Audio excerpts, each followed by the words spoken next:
ನಮಸ್ಕಾರ. ಇವತ್ತು ಬಹಳ ವಿಶೇಷ ದಿನ.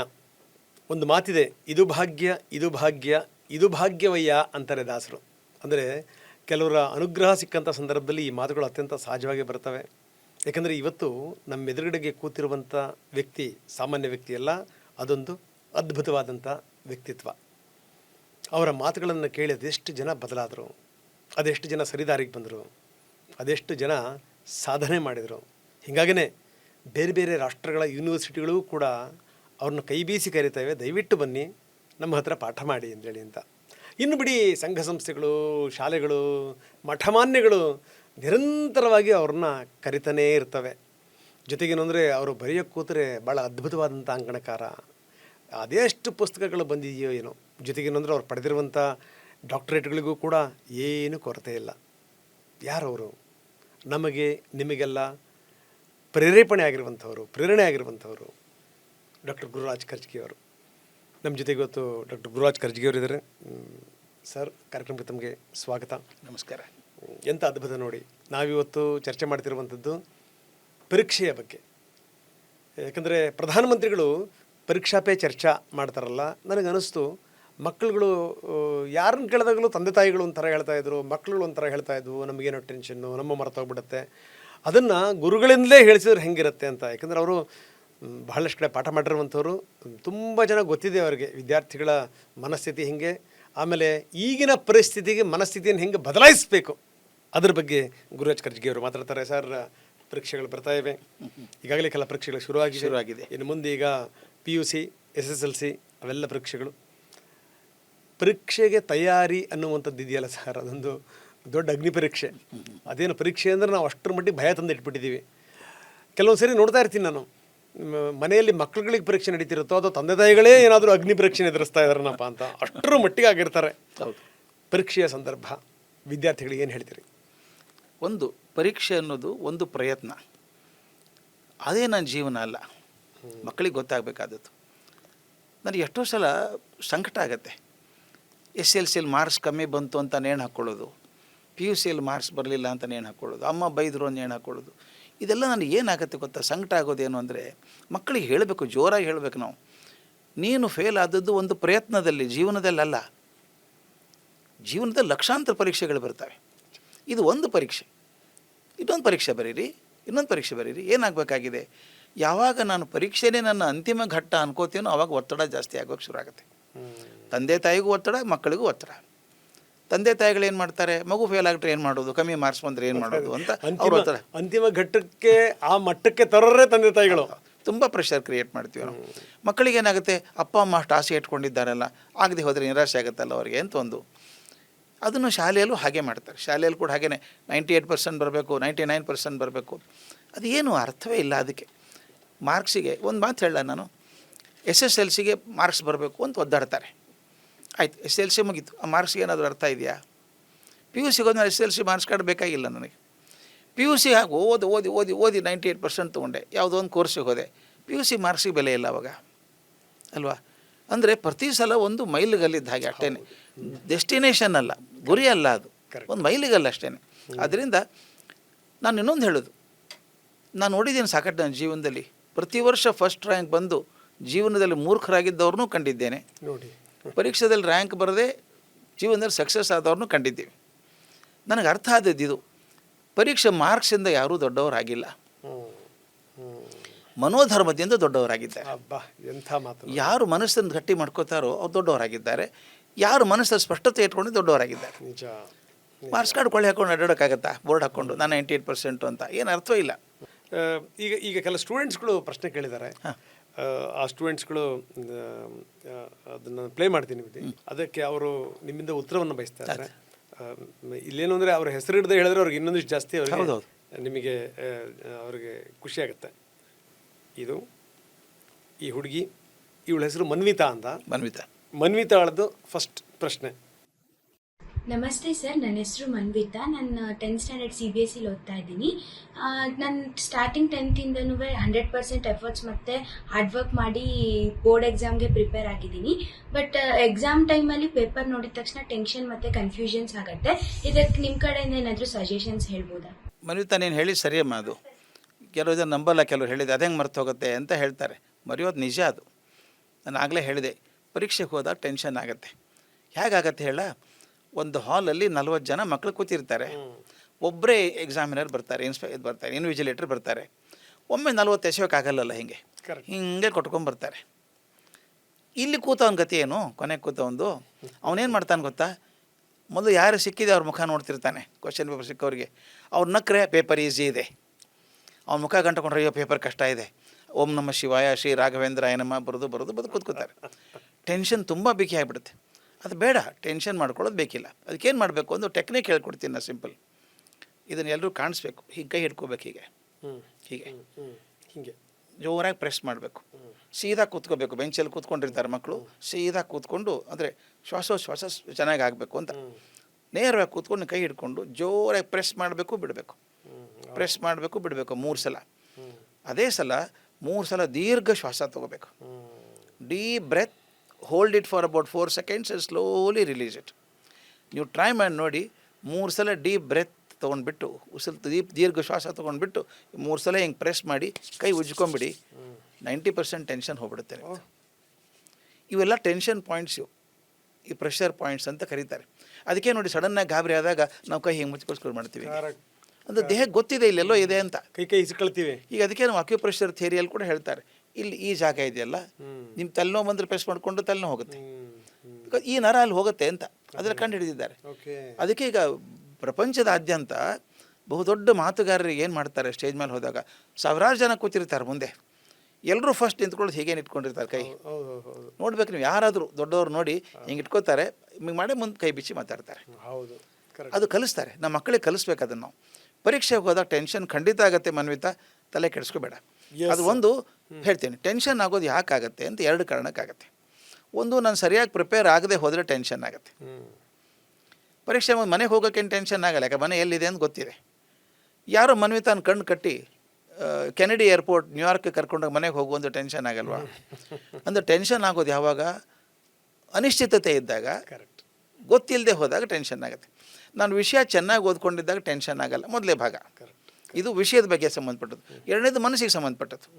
ಮನಸ್ಸು ಸಂಬಂಧ ಹೇಳಿದ್ದೆ ನಾನು ಏನು ಮಾಡಬೇಕು ಅಂತ. ಈಗ ಪ್ರೆಸ್ ಮಾಡಿ 3 ಸಲ ಪ್ರೆಸ್ ಮಾಡಿ ದೀರ್ಘ ಶ್ವಾಸ ತೊಗೊಂಡು ಕೈ ಉಜ್ಕೊಂಬಿಡು ಚೆನ್ನಾಗಿ. 90% ಟೆನ್ಷನ್ ಹೋಗುತ್ತೆ. ಮತ್ತು ಅವ್ರು ನೋಡೋ ಕಾರಣ ಇಲ್ಲ, ಅದೇ ಕ್ವಶನ್ ಪೇಪರ್ ನಿನಗೂ ಬರೋದು, ಬೇರೆದೇನು ಬರಲ್ಲ. ಅದರಿಂದ ಓದ್ಕೋಬೇಕು. ಫಸ್ಟು ತಯಾರಿ ಆಗಬೇಕು ಪರೀಕ್ಷೆಗೋಸ್ಕರ ಚೆನ್ನಾಗಿ. ಹೌದು. ಈಗ ಅವಧಿ ಕಡಿಮೆ ಇದ್ದಂಥ ಸಂದರ್ಭದಲ್ಲಿ, ಈಗ ತಾವು ಹೇಳಿದಂಥ ಕೆಲವೊಂದು ಸೂತ್ರಗಳನ್ನು ಮೊದಲಿಂದನೂ, ಅಂದರೆ ಡೈಲಿ ಓದ್ತಾ ಬಂದ್ಬಿಟ್ರೆ ಇವೆಲ್ಲ ರಗಳೆಗಳೇ ಬರಲ್ಲ. ಹೀಗಾಗಿ ನೀವು ಹೇಳ್ತಾ ಇದ್ರಿ, ಹಿಂದಿನ ದಿವಸ ನಾನಂತೂ ಓದ್ತಿರ್ಲಿಲ್ಲ. ಹೌದು. ಇವಾಗ ಹಂಗಲ್ಲ, ಇದು ಯುದ್ಧಕಾಲೇ ಶಸ್ತ್ರಾಭ್ಯಾಸ. ಹೌದೌದು. ಲಾಸ್ಟ್ ನಾವು ಶುರು ಮಾಡ್ಕೊತೀವಿ. ಈ ಸಂದರ್ಭದಲ್ಲಿ ತಮ್ಮ ಟಿಪ್ಸ್ ಏನು ಸರ್? ಈಗ ಕರೆಕ್ಟ್, ಅದು ಒಂದೇ ಸಮ ಓದ್ತೀವಿ ಅಂತೀವಲ್ಲ ನಾವು. ದಿನಕ್ಕೊಮ್ಮೆ ಊಟ ಮಾಡ್ತೀವಿ, 2 ಸಲ ಊಟ ಮಾಡ್ತೀವಿ. ಒಂದೇ ಸಲ 10 ಸಲ ಊಟ ಮಾಡೋಕ್ಕಾಗತ್ತಾ? ಅಜೀರ್ಣ ಆಗಲ್ವಾ? ಪರೀಕ್ಷೆ ತಲೆನೂ ಹಾಗೇನೆ. ಮನಸ್ಸಿಗೊಂದು ರಿಸೆಪ್ಷನ್ ಅಂತ ಒಂದಿರ್ತದೆ, ಸ್ಯಾಚುರೇಷನ್ ಅಂತ ಒಂದಿರ್ತದೆ. ತೃಪ್ತಿ ಆಗಿಬಿಡುತ್ತೆ, ಅದು ಇನ್ನು ಜಾಸ್ತಿ ಇಟ್ಕೊಳ್ಳೋಕ್ಕಾಗಲ್ಲ. ಅದಕ್ಕೆ ನಾವೇನು ಮಾಡ್ತೀವಿ, ತುರುಕ್ಬೇಕು ಹಾಕಿ ತುರುಕ್ಬೇಕು ಅಂತ. ಉಳಿಯಲ್ಲ, ಅದು ಯಾವುದೂ ಉಳಿಯಲ್ಲ. ಅದಕ್ಕೆ ನಾನು ಹೇಳೋದು ಒಂದು ಹೇಳ್ತೀನಿ, ಪರೀಕ್ಷೆಗೋಸ್ಕರ ಲಾಸ್ಟ್ ಮಿನಿಟ್ ತಯಾರಿ ಮಾಡಬೇಡಿ. ಏನು ಓದ್ಕೊಂಡಿದ್ದೀರಿ ಅದನ್ನು ಗಟ್ಟಿ ಮಾಡ್ಕೊಳ್ಳಿ. ಈಗ 1-2 ಚಾಪ್ಟರ್ ಓದಿಲ್ಲ, ಸರಿ ಬಂದಿಲ್ಲ ಅಂತ ಇಟ್ಕೊಳ್ಳಿ, ತಲೆ ಕೆಡಿಸ್ಕೊ, ಬಿಟ್ಬಿಡಿ ಅದನ್ನು. ಇನ್ನು ಉಳಿದ 4-5 ಚಾಪ್ಟರ್ ಏನು ಚೆನ್ನಾಗಿ ಬಂತು ಅದನ್ನು ಗಟ್ಟಿ ಮಾಡ್ಕೊಳ್ಳಿ. ಮತ್ತು ಕ್ವಶನ್ ಪೇಪರ್ ಓದ್ಬೇಕಾದ್ರೆ ಒಂದು ದಾರಿ ಇದೆ. ಅದು ಯಾವಾಗಲೂ 3 ತಾಸಿನ ಪರೀಕ್ಷೆ ಇದ್ದರೆ 3 ತಾಸಿನ ಕ್ವಶನ್ ಪೇಪರ್ ಇರೋಲ್ಲ, ಅದು 2.5 ತಾಸಿಂದೇ ಇರುತ್ತೆ.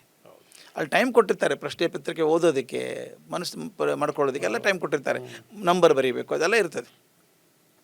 ನಾನು ಹೇಳೋ ಕ್ವಶನ್ ಪೇಪರ್ ಸಿಕ್ಕ ತಕ್ಷಣ ಮೊದಲು ಕ್ವಶನ್ ಪೇಪರ್ ಓದೋಕ್ಕೆ ಶುರು ಮಾಡಿ, ನಿಧಾನಕ್ಕೆ. ಟೆನ್ಷನ್ನೇ ಬೇಡ, ಆರಾಮಾಗಿ ಓದಿ. ಪೆನ್ಸಿಲ್ ಇಟ್ಕೊಂಡು ಮಾರ್ಕ್ ಮಾಡಿ. ಮೊದಲೇ ಪ್ರಶ್ನೆ ಪೂರ್ತಿ ಬರುತ್ತಾ ನನಗೆ, ಸಪೋಸಿಂಗ್ 1AB ಅಂತಿತ್ತು, ಪೂರ್ತಿ ಬರುತ್ತಾ? ಪೂರ್ತಿ ಪ್ರಶ್ನೆ ಎಷ್ಟು ಬರುತ್ತೆ ಮಾರ್ಕ್ ಮಾಡ್ಕೋಬೇಕು ಪೆನ್ಸಿಲಲ್ಲಿ. 10 ಪ್ರಶ್ನೆ ಆಯಿತು ಅಂತ ಹೇಳ್ತೀನಿ, ಉದಾಹರಣೆಗೊಂದು 10 ಪ್ರಶ್ನೆ ಇತ್ತು ಕ್ವಶನ್ ಪೇಪರ್, ನಿಮ್ಗೆ 6 ಬರೀ ಅಂತ ಹೇಳಿರ್ತಾರೆ ಅಂತ ಇಟ್ಕೊಳ್ಳಿ. ನನಗೆ ಎಷ್ಟು ಪ್ರಶ್ನೆ ಪೂರ್ತಿ ಬರುತ್ತೆ? 3 ಪ್ರಶ್ನೆ ಪೂರ್ತಿ ಬರುತ್ತೆ, ಸಾಕು. 3 ಪ್ರಶ್ನೆ, 1ನೇ ಪ್ರಶ್ನೆ, 4ನೇ ಪ್ರಶ್ನೆ, 9ನೇ ಪ್ರಶ್ನೆ ಪೂರ್ತಿ ಬರುತ್ತೆ. ಓಕೆ, ಅರ್ಧ ಬರೋದು ಯಾವುದು? 2ನೇದು, 5ನೇದು, ಹಿಂಗೆ ಯಾವ್ದು ಇರುತ್ತೆ, ಅದನ್ನು ಮಾರ್ಕ್ ಮಾಡ್ಕೊಳ್ಳಿ. ಫಸ್ಟ್ ಬರೀಬೇಕಾದದ್ದು ಯಾವ್ದು ಬರೀಬೇಕು? 1, 2, 3 ಬರೀಬೇಕು ಅಂತಿಲ್ಲ. ನೀವು ಕ್ವಶನ್ ನಂಬರ್ ಹಾಕಿ ಯಾವ್ದು ನಿಮಗೆ ಪೂರ್ತಿ ಬರುತ್ತೋ ಅದನ್ನು ಬರೀಬೇಕು. ಅವಸರ ಮಾಡಬೇಡಿ, ಚೆನ್ನಾಗಿ ಅಕ್ಷರ ಇರಲಿ. ಯಾಕೆ ಹೇಳ್ತೀನಿ ಅಂದರೆ ಒಂದು ಮನಸ್ಸಿದೆ. ಒಂದು ನಿಮ್ಮ ಪೇಪರ್ ತಪಾಸ್ ಮಾಡ್ತಾರಲ್ಲ ಟೀಚರು, ನಿಮ್ದು ಒಂದೇ ಪೇಪರ್ ತಪಾಸ್ ಮಾಡಲ್ಲ ಅವರು, ದಿನಕ್ಕೆ 32 ಪೇಪರ್ ಮಾಡ್ತಾರೆ. ಅವ್ರಿಗೊಂದು ನಂಬರ್ ಅಷ್ಟೇ ಅವ್ರಿಗೆ, ಅದು ಅಯ್ಯೋ ಮುಗಿತಪ್ಪ ಅಂತಾರೆ. ನೀವು ಮೊದಲನೇ ಪ್ರಶ್ನೆ ಕರೆಕ್ಟ್ ಆಗಿದ್ದರೆ 5ಕ್ಕೆ 5 ಮಾರ್ಕು, 5ಕ್ಕೆ 5 ಮಾರ್ಕು. ಮೊದಲಿನ 3 ಪ್ರಶ್ನೆ ಫುಲ್ ಮಾರ್ಕ್ಸ್ ಬಂದುಬಿಟ್ರೆ ಒಂದು ಇಂಪ್ರೆಷನ್ ಕ್ರಿಯೇಟ್ ಆಯಿತು, ಬುದ್ಧಿವಂತ ಇದ್ದಾನೆ ಹುಡುಗ ಅಥವಾ ಹುಡುಗಿ ಬುದ್ಧಿವಂತ ಇದ್ದಾಳೆ ಬರುತ್ತೆ ಅಂತ. ಮುಂದೆ ಅಕಸ್ಮಾತ್ ಒಂಚೂರು ತಪ್ಪಾಗಿದ್ರು ಕೂಡ ಏನೋ ಗೊತ್ತಿದೆ ಪಾಪ ಅಕಸ್ಮಾತ್ ಬರೆದಿದ್ದಾಳೆ ಅಂತ ಹೇಳಿ ನಿಮ್ಗೆ ಬರಬೇಕಾದದಕ್ಕಿಂತ 2 ಮಾರ್ಕ್ಸ್ ಜಾಸ್ತಿ ಬರುತ್ತೆ. ಓಹೋ ಆ ಥರ. ಇದು ನಮ್ಮ ಟೀಚರ್ ಮನಸ್ಸು ಅರ್ಥ ಮಾಡ್ಕೋಬೇಕು ಹುಡುಗರು. ಅದಕ್ಕೆ ನಾನು ಹೇಳೋದು, ಮೊದಲು ಏನು ಬರುತ್ತೋ ಅದನ್ನು ಬರೀರಿ. ಕೆಲವು ಏನು ಮಾಡ್ತಾರೆ, ಮೊದಲೇ ಬರದೆ ಅದನ್ನು ಪೂರ್ತಿ ಗೆರೆ ಹೊಡೆದು ಒಮಿಟ್ ಅಂತ ಬರೆಯೋದು ಫಸ್ಟ್ ಪೇಜೆ. It creates a wrong impression. ಅದು ಮಾಡೋದು ಬೇಡ. ಅದಕ್ಕೆ ಮನ್ವಿತಾ ಹೇಳ್ತೀನಿ, ಏನು ಟೆನ್ಷನ್ ಬೇಡಮ್ಮ, ಚೆನ್ನಾಗಿ ಓದ್ಕೊಂಡು ಹೋಗು. ಎಷ್ಟು ಓದ್ಕೊಂಡಿದ್ಯೋ ಅಷ್ಟು ಗಟ್ಟಿ ಮಾಡ್ಕೊ. ಆಮೇಲೆ ಕ್ವಶ್ಚನ್ ಪೇಪರ್ ಬಂದ ತಕ್ಷಣ ಆರಾಮಾಗಿ ಓದು, ಎಷ್ಟು ಬರುತ್ತೋ ಅಷ್ಟೇ ಬರೀ, ಅವಾಗ ಟೆನ್ಷನ್ ಆಗಲ್ಲ. ಎಸ್, ಇನ್ನೊಂದು ಹುಡುಗಿ ಈಗ. ನಮಸ್ತೆ ಸರ್, ನಾನು ಪ್ರಾಪ್ತಿ GP ಸಾಕ್ಷಿ 10th ಸ್ಟ್ಯಾಂಡರ್ಡ್ ಓದ್ತಿದ್ದೀನಿ. ಸೊ ನನಗೆ ಅಕಾಡೆಮಿಕ್ ಇಯರ್ ಇಂದನೂ ನಾನು ಚೆನ್ನಾಗಿ ಪ್ರಿಪ್ರೇಷನ್ ಮಾಡ್ಕೊಂಡು ಬಂದಿದ್ದೀನಿ. ಬಟ್ ಎಕ್ಸಾಮ್ ಹಾಲಿಗೆ ಹೋಗ್ಬೇಕಾದ್ರೆ ನನಗೆ 50% ಪ್ಯಾನಿಕ್ ಆಗಿ ಹೋಗ್ಬಿಟ್ಟಿರ್ತೀನಿ. ಆಮೇಲೆ ಕ್ವಶನ್ ಪೇಪರ್ ಕೊಟ್ಟಾಗ ಕೂಡ ಕಾನ್ಫಿಡೆನ್ಸ್ ಲೆವೆಲ್ ಸ್ವಲ್ಪ ಕಮ್ಮಿ ಡೌನ್ ಆಗ್ತಾ ಇರ್ತದೆ. ನಿಮ್ಮ ಹತ್ರ ಏನಾದ್ರು ಸಜೆಷನ್ ಇದ್ರೆ ಪ್ಲೀಸ್ ಸಜೆಸ್ಟ್ ಮಾಡಿ ಸರ್. ಮಾನ್ವಿತಾನ ಸಮಸ್ಯೆನೇ ನಿಂದು ಇದೆ ಅಮ್ಮ, ಭಾಳ ಜಾಸ್ತಿ ಡಿಫ್ರೆನ್ಸ್ ಇಲ್ಲ. ಒಂದು ಟೈಮ್ ಇದ್ರೆ ಒಂದು ಸಣ್ಣ ಕತೆ ಹೇಳ್ಬಿಡ್ಬೋದ? ನಾನು ಹೇಳಬೇಕು, ಭಾಳ ಚೆನ್ನಾಗಿರೋ ಕತೆ ಅದು, ಮಕ್ಕಳಿಗೆ ಗೊತ್ತಾಗಬೇಕು. ಅದಿದ್ದು ತಲೆಯಲ್ಲಿ ಕತೆ ಉಳ್ಕೊಂಬಿಟ್ರೆ ಉಳ್ಕೊಂಬಿಡುತ್ತೆ. ಚೀನಾ ದೇಶದಲ್ಲಿ ಒಬ್ಬ ತರುಣ ಇದ್ದ, ಬಿಲ್ಲುಗಾರ. ಅವನು ಪ್ರಸಿದ್ಧ ಬಿಲ್ಲುಗಾರ, ಗುರಿ ಮಿಸ್ಸೇ ಆಗ್ತಿರ್ಲಿಲ್ಲ, ಅಷ್ಟು ಚೆನ್ನಾಗಿತ್ತು ಅವನು. ಯಾರೋ ತಲೆಗೆ ತುಂಬ್ತಾರಲ್ಲ ಪ್ರಶಸ್ತಿ ಹುಚ್ಚು, ರಾಜನ ಕಡೆ ಹೋಗಿ ಅತ್ಯಂತ ಶ್ರೇಷ್ಠ ಬಿಲ್ಲುಗಾರ ಅಂತ ಪ್ರಶಸ್ತಿ ತೊಗೊಂಬಿಡು ಅಂತ. ಇವನು ಹೋಗಿ ರಾಜನ ಮುಂದೆ ಪ್ರದರ್ಶನ ಮಾಡಿದ. ರಾಜನ ಖುಷಿ ಆಯಿತು, ನನ್ನ ಬಿಲ್ ಪ್ರಶಸ್ತಿ ಕೊಡಿ ಅಂತಂದ, ನಮ್ಮ ರಾಷ್ಟ್ರದ ಅತ್ಯಂತ ಶ್ರೇಷ್ಠ ಬಿಲ್ಲುಗಾರ ಅಂತ. ರಾಜ ಕೊಡೋಕೆ ರೆಡಿ ಇದ್ದ. ಅದ್ರ ಮಂತ್ರಿ ಬುದ್ಧಿವಂತರಿರ್ತಾರೆ ಅವರು, ಹಂಗೆ ಕೊಡಬೇಡಿ ಸರ್, ನಮ್ಗೆ ಗೊತ್ತಿಲ್ಲ ಬಿಲ್ಲು ಅಂದರೆ ಏನು ಗೊತ್ತಿಲ್ಲ, ಎಕ್ಸ್ಪರ್ಟ್ ಕಡೆಯಿಂದ ತೊಗೊಂಬರಲಿ ಸಿಗ್ನೇಚರ್. ಇವನು ನಮ್ಮ ಹಿಂದೆ ಒಬ್ಬ ಭಾಳ ದೊಡ್ಡ ಬಿಲ್ಲುಗಾರ ಇದ್ದ, ಈಗ ಅವನು ಕಾಡಲ್ಲಿದ್ದಾನೆ, ಕಾಡಿಗೆ ಹೋಗ್ಬಿಟ್ಟಿದ್ದಾನೆ, ಅವನ ಕಡೆಯಿಂದ ಬರ್ಸ್ಕೊಂಬರಲಿ, ಇವನು ಕೊಟ್ಬಿಡೋಣ ಅಂತ. ಇವನಂದ ಅದು ಯಾವ ಮುದುಕನೋ ಏನೋ ಕಾಡಲ್ಲಿ ಕೂತಿದ್ದಾನೆ, ಅವನ ಕಡೆ ಏನು ತರೋದು ಅಂತ ಹೋದ. ನಿರ್ವಾಹ ಇಲ್ಲಲ್ಲ, ಪ್ರಶಸ್ತಿ ಬೇಕಲ್ಲ ಇವನಿಗೆ. ಹೋದ, ಹುಡುಕಿ ಹೋದರೆ ಒಳಗಡೆ ಒಬ್ಬ ಇದ್ದಾನೆ ಮುದುಕ, ತುಂಬ ಮುದುಕ, ಒಂದು ಗುಡಿಸಲೇ ಇದ್ದಾನೆ. ಇವ್ನು ಹೋಗಿ ಹೇಳ್ಕೊಂಡು ಹೆಂಗಿದೆ ಅಂತ. ಹೌದಾ ನೀ ಬಿಲ್ಲುಗಾರೇನೋ ಅಂತ ಕೇಳಿದ. ಹೌದು. ಬಣ್ಣ ಬಿಲ್ ಎಲ್ಲಿದೆ ನಿಂದು ತೋರಿಸ್ತಾ. ಇಸ್ಕೊಂಬಿಟ್ಟ ಆ ಮುದುಕ. ಒಳಗೆ ಹೋಗಿ ಕಪಾಟಲ್ಲಿ ಹಾಕಿ ಕೀಲಿ ಹಾಕಿ ಬಾ ನನ್ನ ಜೊತೆಗೆ ಅಂದ. ಎಲ್ಲಿ? ಮರಕ್ಕೆ ನೀರು ಹಾಕ್ಬೇಕು ಬಾ ನಾನು. ಅವ್ನ ಕೆಲಸ ಅದೇ, ಮರ ಹಚ್ಚೋದು ನೀರು ಹಾಕೋದು ಕಾಡಲ್ಲಿ. ಇವನಂದ ಅದಕ್ಕೆ ಬಂದಿಲ್ಲಪ್ಪ ನಾನು ಅಂದ. ನೀವು ಕೆಲಸ ಮಾಡೋದು ವಾರ ಆಮೇಲೆ ನೋಡ್ತೀರಿ ಅಂದ. ಭಾನುವಾರ ಬಂತು. ಇವನೇ ನೆನಪು ಮಾಡಿದ, ಸ್ವಾಮಿ ನನ್ನ ಬಿಲ್ಲು ಬಾಣ ಏನಾಯ್ತು? ಹೌದಲ್ಲ, ಅದಕ್ಕೆ ಬಂದಿದ್ದೆಲ್ಲ ನೀನು ಬಾ ತಗೋ ಬಿಲ್ ತಗೋ. ಅಲ್ಲೊಂದು ಗಿಡದ ಕಾಂಡದ ಮೇಲೆ ಒಂದು ಗುರ್ತು ಹಾಕಿದ, ಕರಿ ಮಸಿ ಹಚ್ಚಿದ. ಅಲ್ಲಿಂದ 100 ಮೀಟ್ರ್ ದೂರ ನಿಲ್ಲಿಸಿದ ಇವನ. ಇಲ್ಲಿಂದ ಹೊಡಿಬೇಕಾದ್ರೆ ಹೊಡಿತೀಯ ಅಂದ. ಆರಾಮ್ ಹೊಡಿತೀನಿ ಅಂತ, ಅದು ಗೊತ್ತಿತ್ತು ಅವನು. ಹೊಡಿ ಅಂತ ಅದ. ಅವನು ಬಾಣ ಹೂಡಿ ಹೆದೆ ಏರಿಸಿ ಇನ್ನೇನು ಬಾಣ ಬಿಡೋ ಹೊತ್ತಿಗೆ ಆ ಮುದುಕಕ್ಕೆ ಹೋಗಿದ. ಗುರಿ ತಪ್ತು ಬಿಡು ಗುರಿ ತಪ್ತು. ಮತ್ತು ಬಾಣ ಬಿಲ್ಲು ಕಸ್ಕೊಂಡ ಕಪಾಟಲ್ಲಿ ಹಾಕಿದ, ಮತ್ತು ನೀರು ಹಾಕ್ಬಾ ಗಿಡಕ್ಕೆ ಅಂದ. ಇವರಂದ ನಾನು ಬಾಣನೇ ಬಿಟ್ಟಿಲ್ಲ, ಗುರಿ ಹೆಂಗೆ ತಪ್ತು ನಂದು. 3 ವಾರ ಹೆಂಗೆ ಆಯಿತು. ಇವ್ನು ತಲೆ ಕೆಟ್ಟು ಹೋಯ್ತು. ಈ ಮುದುಕನಿಗೆ ಬಾಣ ಬಿಡೋಕೆ ಬರಲ್ಲ ಅನಿಸುತ್ತೆ. ಸುಮ್ಮನೆ ನಾನು ಹೇಳ್ತಾನೆ, ನಿಮಗೆ ಬರುತ್ತೇನ್ರಿ ಬಾಣ ಹೊಡಿಯೋದಕ್ಕೆ ಅಂತ ಕೇಳ್ದ. ಬರ್ತಿತ್ತು ಒಂದು ಸಲ, ಏನು ನಾನು ಬಾಣ ಮುಟ್ಟಿಲ್ಲ ಅಂದ. ಕೊಡು ನಾನು ತೋರಿಸ್ತೀನಿ ಅಂದ. ಇವನೇನು ಗೆರೆ ಹಾಕಿದ್ದ ಅಲ್ಲಿಂದ 100 ಮೀಟ್ರ್ ಹಿಂದೆ ಹೋದ ಅವನು. ಅಲ್ಲಿ ಮಾಡಿ ಎಷ್ಟು ಬಾಣ ಇದೆ ನಿನ್ನ ಕಡೆ ಅಂದ. ಬೇಕಾದಷ್ಟು ಇದೆ ಅಂದ. ಒಂದು 500 ಬಾಣ ಕೊಡು ಅಂದ ಅವನು. ತುಂಬಿಕೊಂಡ. ನೋಡ್ತೀವ್ರು ಏನು ಮಾಡ್ತೀನಿ, ಟಕ ಬಿಟ್ಟ. ಮೊದಲೇ ಬಾಣ ಕರೆಕ್ಟ್ ಗುರಿಗೆ ಹೋಯ್ತು, ಎರಡನೇದು ಅದ್ರ ಹಿಂದೆ ಹೋಯ್ತು. ಹಿಂಗೆ ಪೂರ್ತಿ ಬಾಣದ ಲೈನೇ ಆಗ್ಬಿಡುತ್ತೆ ಇಲ್ಲಿ ತನಕನು. ಇವನು ಬಾಯಿ ತಕ್ಕೊಂಡು ನೋಡ್ತಾನೆ ಇದ್ದ. ಕಾಲು ಹಿಡ್ಕೊಂಬಿಟ್ಟ. ಮಾರಾಯ, ನಿನ್ನಂಥ ಬಿಲ್ಲುಗಾರ ನಾನು ಅಲ್ಲಪ್ಪ ಅಂದ.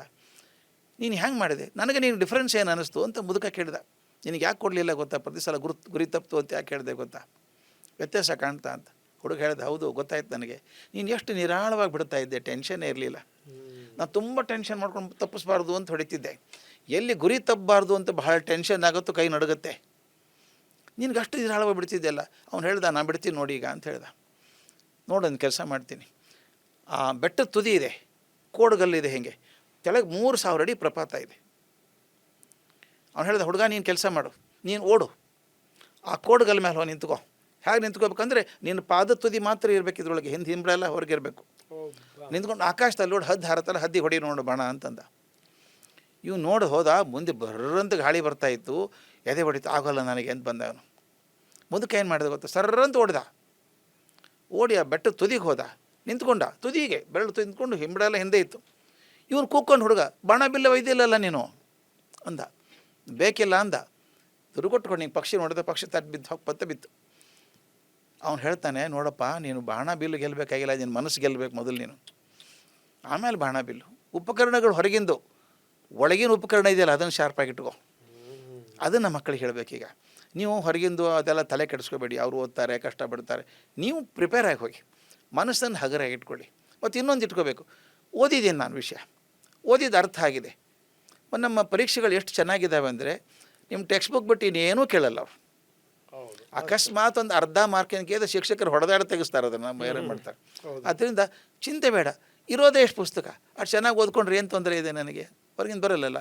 ಆದ್ದರಿಂದ ಮನಸ್ಸನ್ನು ತಯಾರು ಮಾಡ್ಕೋಬೇಕು. ನಾನು ಓದಿದ್ದೀನಿ and I know what I know, therefore I don't have to worry. ಈ ಮನಸ್ಥಿತಿಯಲ್ಲಿ ಹೋಗಬೇಕು.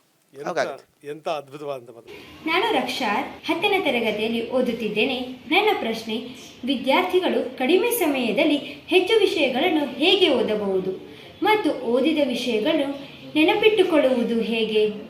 ರಕ್ಷಾ, ನಿನ್ನ ಪ್ರಶ್ನೆ ಸರಿಯಾಗಿದೆಯಮ್ಮ. ಕಡಿಮೆ ಸಮಯದಲ್ಲಿ ಎಷ್ಟು ಜಾಸ್ತಿ ನೆನಪಿಟ್ಕೊಳ್ಳೋದು ಹೇಗೆ ಅಂತ. ನನ್ನ ಪ್ರಶ್ನೆ, ಯಾಕೆ ಇಟ್ಕೋಬೇಕು ಅಂತ. ಕಡಿಮೆ ಸಮಯದಲ್ಲಿ ಯಾಕೆ ಇಟ್ಕೋಬೇಕು? ಇಡೀ ವರ್ಷ ಇದೆಯಲ್ಲಮ್ಮ ನಿನಗೆ. ಈಗ ಜೂನ್ ತಿಂಗಳಿಂದ ಟೈಮಿಗೆ ಅಂತ ಅದೇ ಕಮ್ಮಿ ಸಮಯದಲ್ಲಿ ಅಂತ. ಕಮ್ಮಿ ಸಮಯ ಇಲ್ಲ ನಿಮಗೆ. ಒಂದು ಮಾತು ಹೇಳ, ನಮ್ಮ ಪ್ರಧಾನಮಂತ್ರಿಗಳಿಗೆ ದಿವಸಕ್ಕೆ ಎಷ್ಟು ಸಮಯ ಇದೆಯಮ್ಮ? 24 ತಾಸು. ನಿನಗೆಷ್ಟಿದೆ? 24 ತಾಸು. ಅವ್ರು 24 ತಾಸಲ್ಲಿ ಇಡೀ ದೇಶ ಆಳೋ ಶಕ್ತಿ ಇರಬೇಕಾದ್ರೆ ಒಂದು ಸಿಲೆಬಸ್ ಓದೋಕ್ಕಾಗಲ್ವ ನಮಗೆ?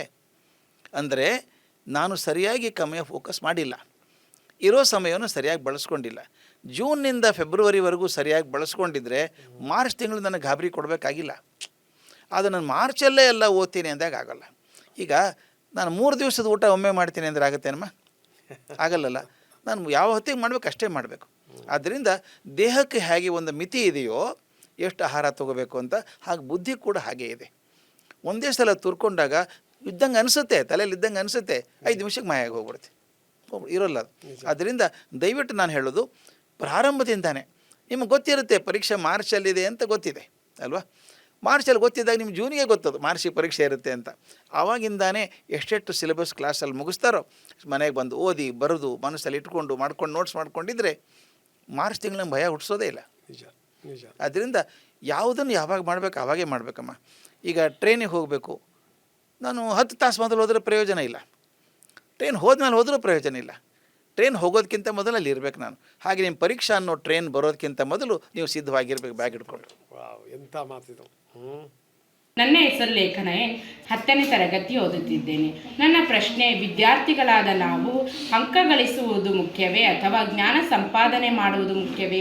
ಕೇವಲ ಅಂಕಗಳ ಆಧಾರದ ಮೇಲೆ ವಿದ್ಯಾರ್ಥಿಗಳ ಮೌಲ್ಯಮಾಪನವನ್ನು ಮಾಡುವ ಕ್ರಮ ಸರಿಯೇ?